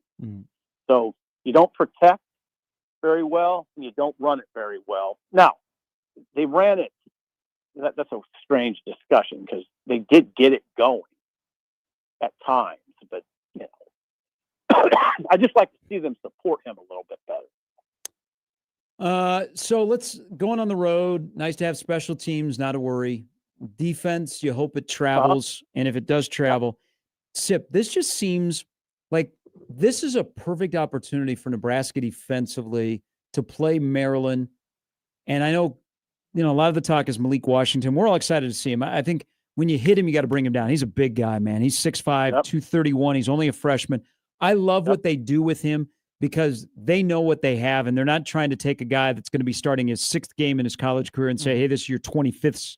They make it easy on him, but his wide receivers, by the way, do not make it easy on him either. They have tendency to drop the football when there could be big gains. But if I look at this matchup from Nebraska's defensive perspective, if they're not able to throw the ball on Nebraska's secondary, which most teams, if not all, basically all have not been able to, God, doesn't this seem like a day where Nebraska's defense could just swallow up Maryland for 60 minutes?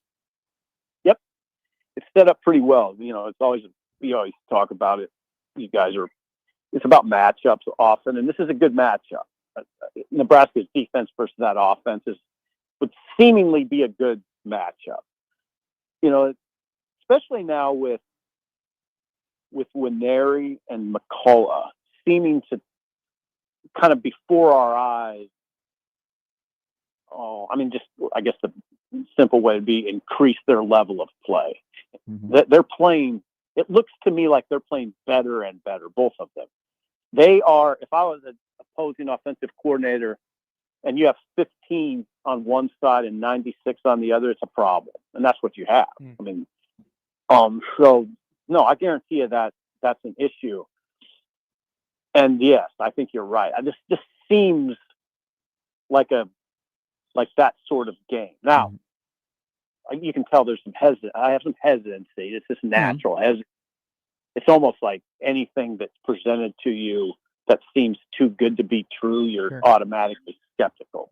And I have that sort of feeling, but I get where you're coming from, and I definitely buy into that conversation more after watching how Nebraska handled the run against Michigan State and how they got after Childs. I thought I wrote a column about it earlier in the week. I thought the defense took a gigantic step in that game.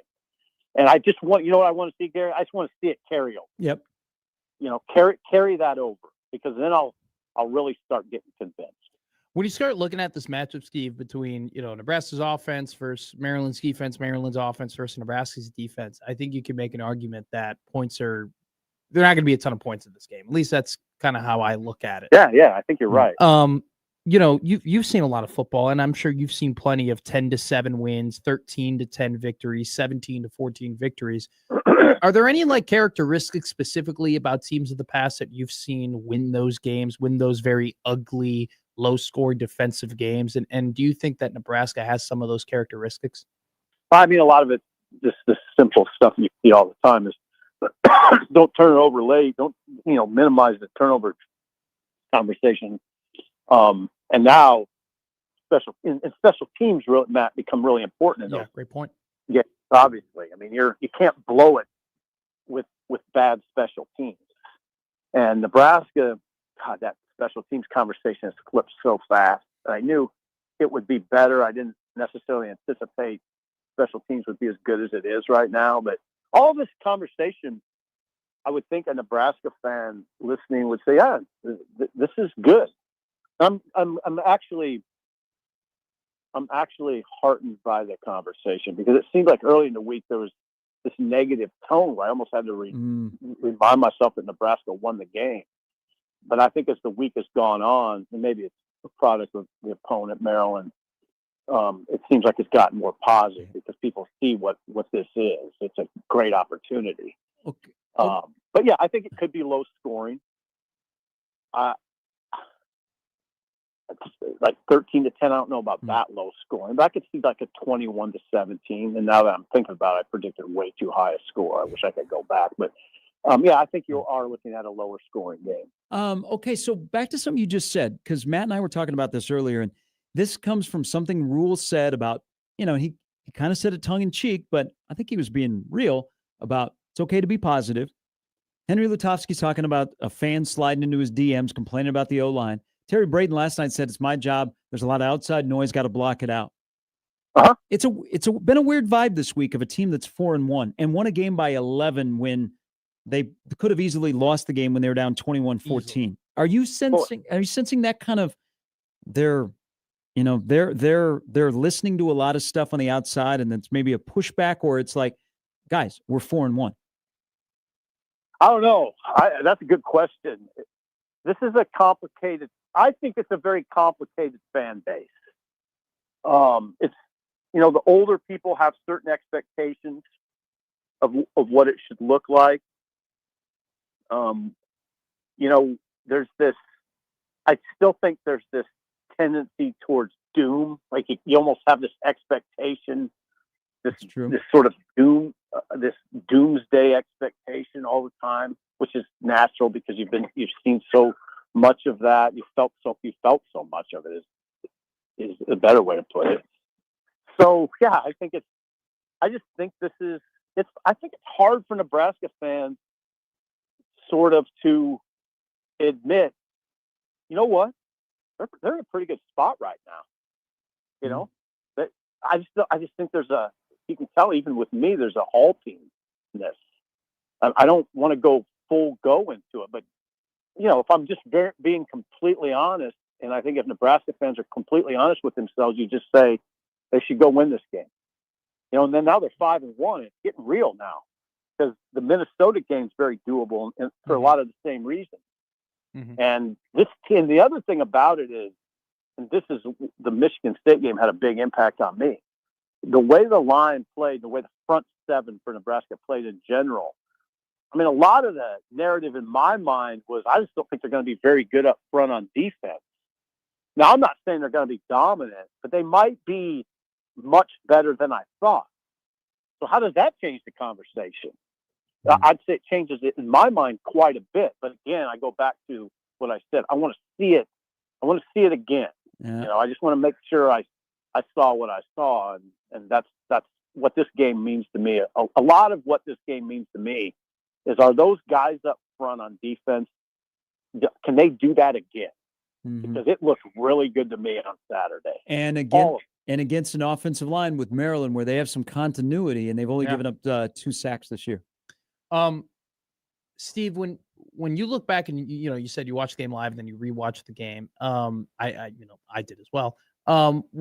You talk about the front seven, you talk about the secondary, but what did you think of the linebackers? I feel like the linebackers had a game that not a lot of people, a really good game that not a lot of people are talking about, and I think that there's some potential there, for Merritt and Shavers to be these young, explosive linebackers that can not turn the tide of the season, but make the defense more dynamic. What was your evaluation of the linebacker spot, and also including Javen Wright?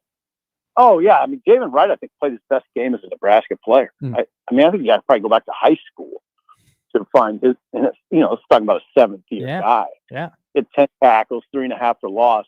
Yeah, I thought his play in combination with Winery set the tone when he jumped he hurdled the guy and got to the quarterback. Then Winery slammed the quarterback to the ground on the first series. I thought it was a tone setter.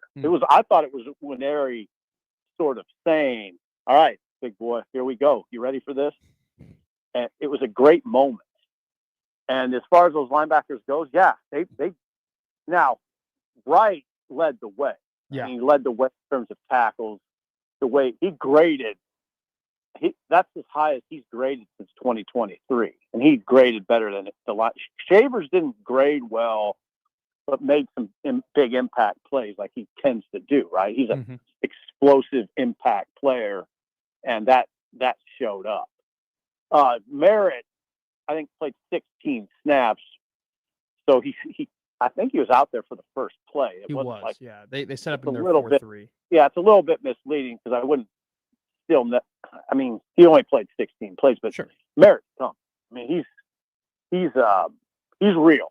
He's like I look at him kind of like a Dylan Raiola version on defense. Ooh. He's precocious because he grew up around the game and knows it at a high level. He's a very intelligent player and happens to be very gifted athletically. Yeah.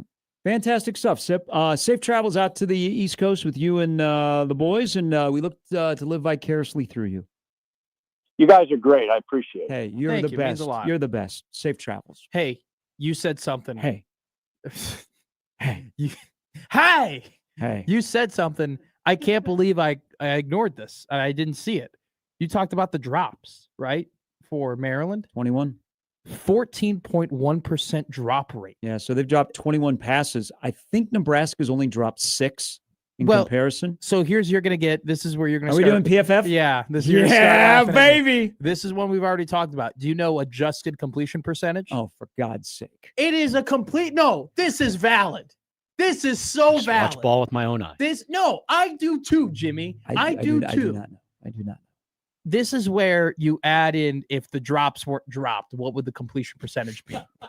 Hypothetical. No, this is if the drops weren't dropped. Well, it's not the quarterback's fault. Okay. I mean, he put it on his hands, right? The quarterback did his job. That's so I'm guessing you're leading us. These are good numbers. 76.6% for Malik Washington. All right. His actual completion percentage is 60.1.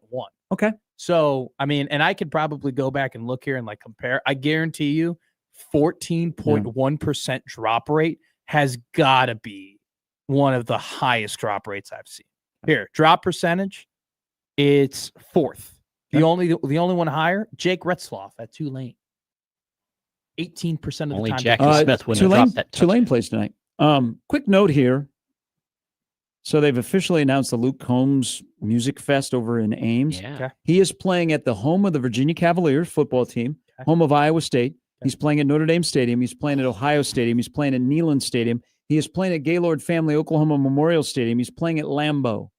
Where is Memorial Stadium in Lincoln, Nebraska on this? That Notre Dame Stadium, oh my God. He's going to play at Notre Dame Stadium and Lambeau on the same tour. That's going to be crazy. He's got a lot of open dates there. Where's Memorial Stadium? Maybe May 23rd. I don't know, he just has an opening between there and going to Montreal. I thought you were dropping news. No, I have no idea. They would like to have a mega concert this upcoming summer, and he's doing college football stadiums. Maybe he doesn't consider Lincoln a college football stadium. Come on. I don't know. I'm just trying to. I used to like Luke Combs. I love Luke. Brian Edwards is coming up next.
All right, let's welcome in a person that is extremely excited about Billy Napier is going to fight to keep his job after the win against Texas. They got a big game in College Station. It is the senior handicapper from Vegas Insider, MrMajorWager.com, Vegas B. Edwards on Twitter, otherwise known as Brian Edwards. Good morning.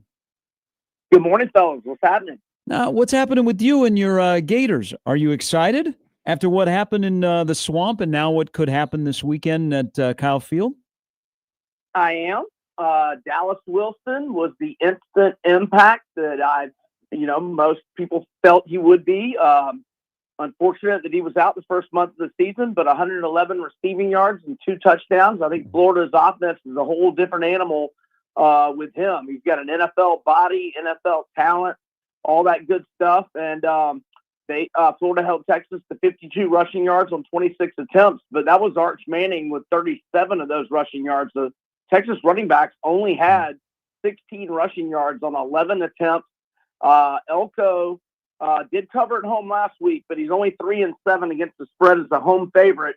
I think it's going to be a 60-minute nail biter in College Station. I'll go Gators plus 7.5. All right, let's stay in the SEC because this is a great weekend for the SEC and the Big Ten. I've called it playoff elimination weekend.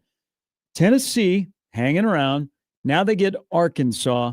This is the line on this game and you're looking at more of the team total have been really interesting to follow here because I look at the total for the Iowa-Wisconsin game and then I look at the total for Tennessee-Arkansas and wondering if they're playing the same sport. How are you feeling about Tennessee, especially the team total in this game?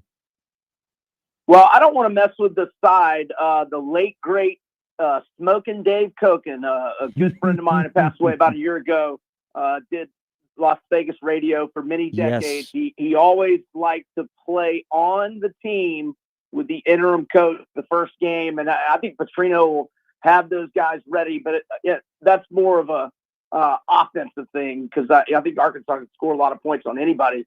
But I think the unit in the SEC that we trust the least is probably Arkansas's defense, and Tennessee is number one in the nation in scoring, averaging 51 points per game. They've scored at least 41 in every single game.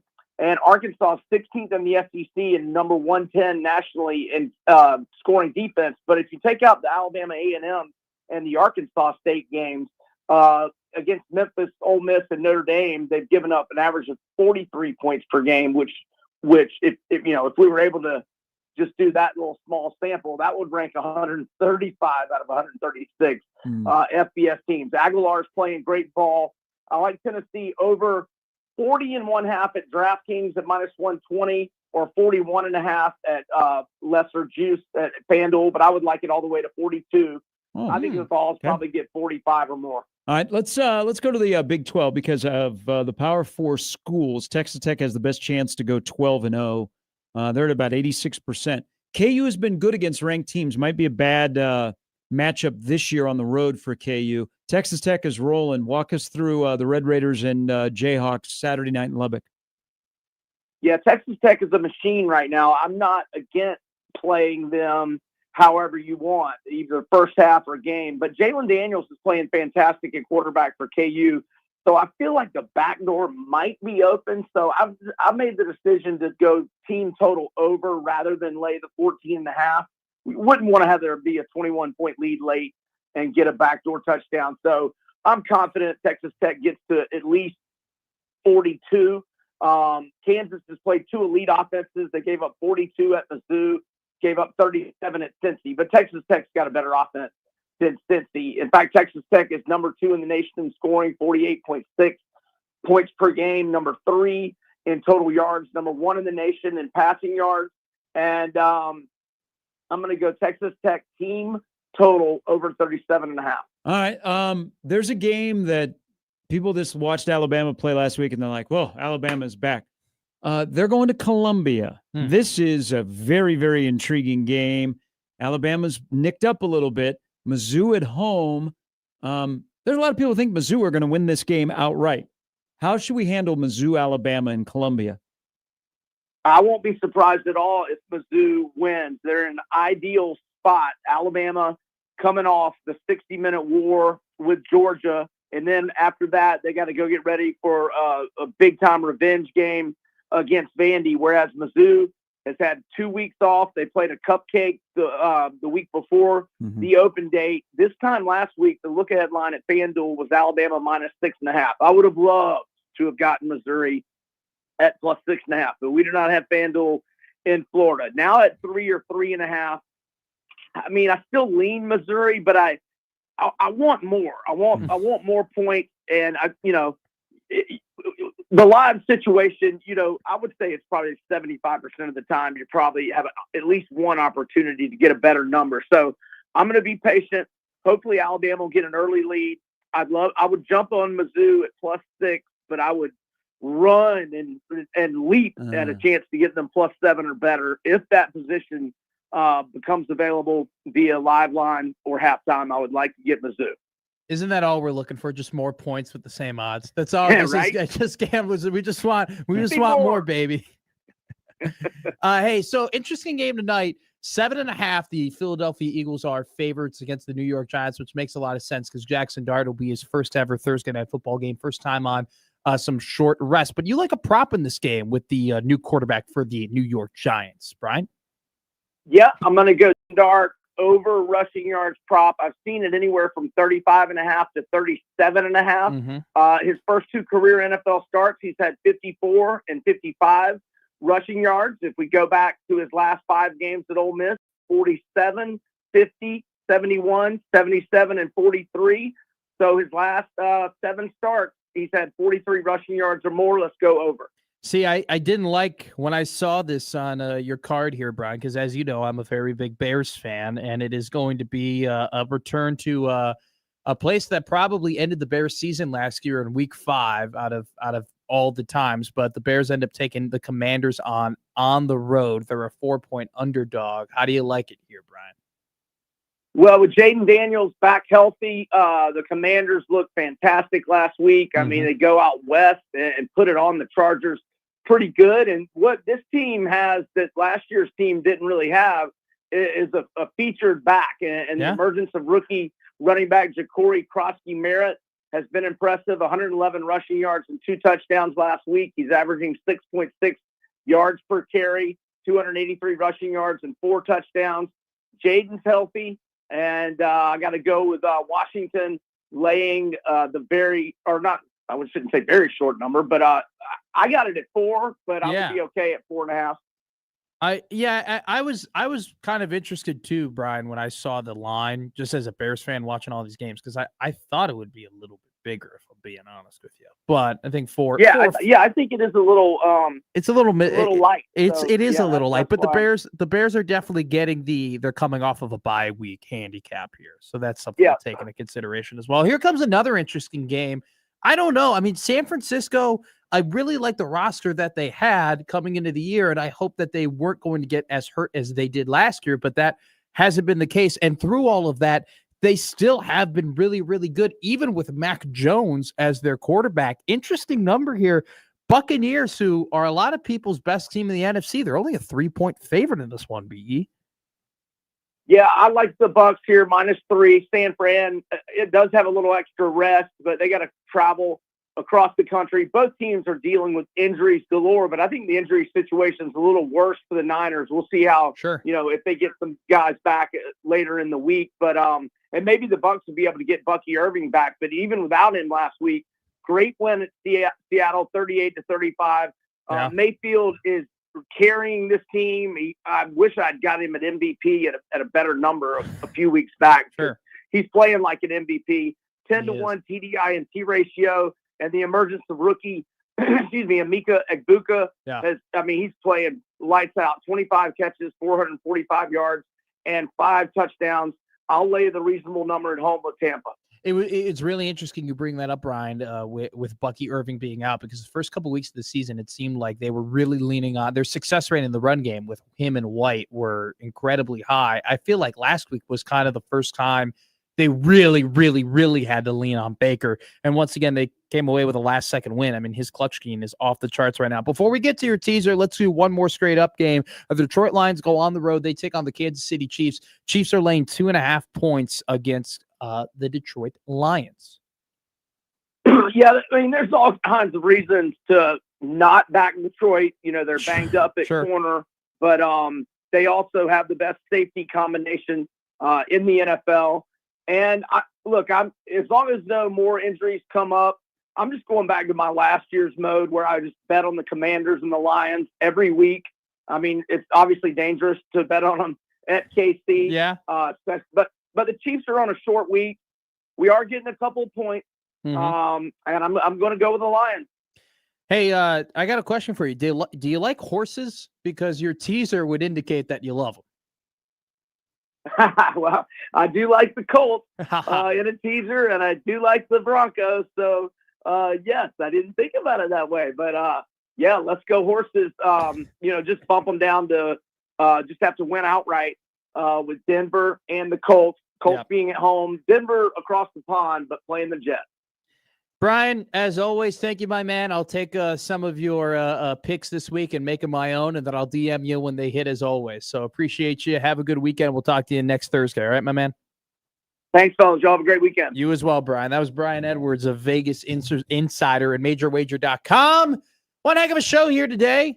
We are a day away from being a day away from Nebraska taking on the Maryland Terrapins at College Park. It should be a very, very good game, a competitive game, and we'll break all that down for you tomorrow. As always, on our Football Friday Fiesta, we'll have our mainstays, the three things Nebraska needs to do, the three things they don't need to do, a couple players to look out for, along with some incredible interviews and previewing some NFL slate as well. And also, too, we might be previewing a Cubs-Brewers Game 5 finale in Milwaukee, which would be absolutely incredible, and I'm crossing my fingers and hoping it happens, even though I definitely don't think the Cubs are going to win the World Series this year. So, Jimmy? Wow, he just dropped that negative. I mean, I don't think... Hey, like I said, when the Cubs win, this building's happier. So, as someone who doesn't have a dog in the fight, I'm all for it. The QOL of 1620 The Zone is way higher when the Chicago Cubs are winning games, so we hope they do it tonight at 8:08.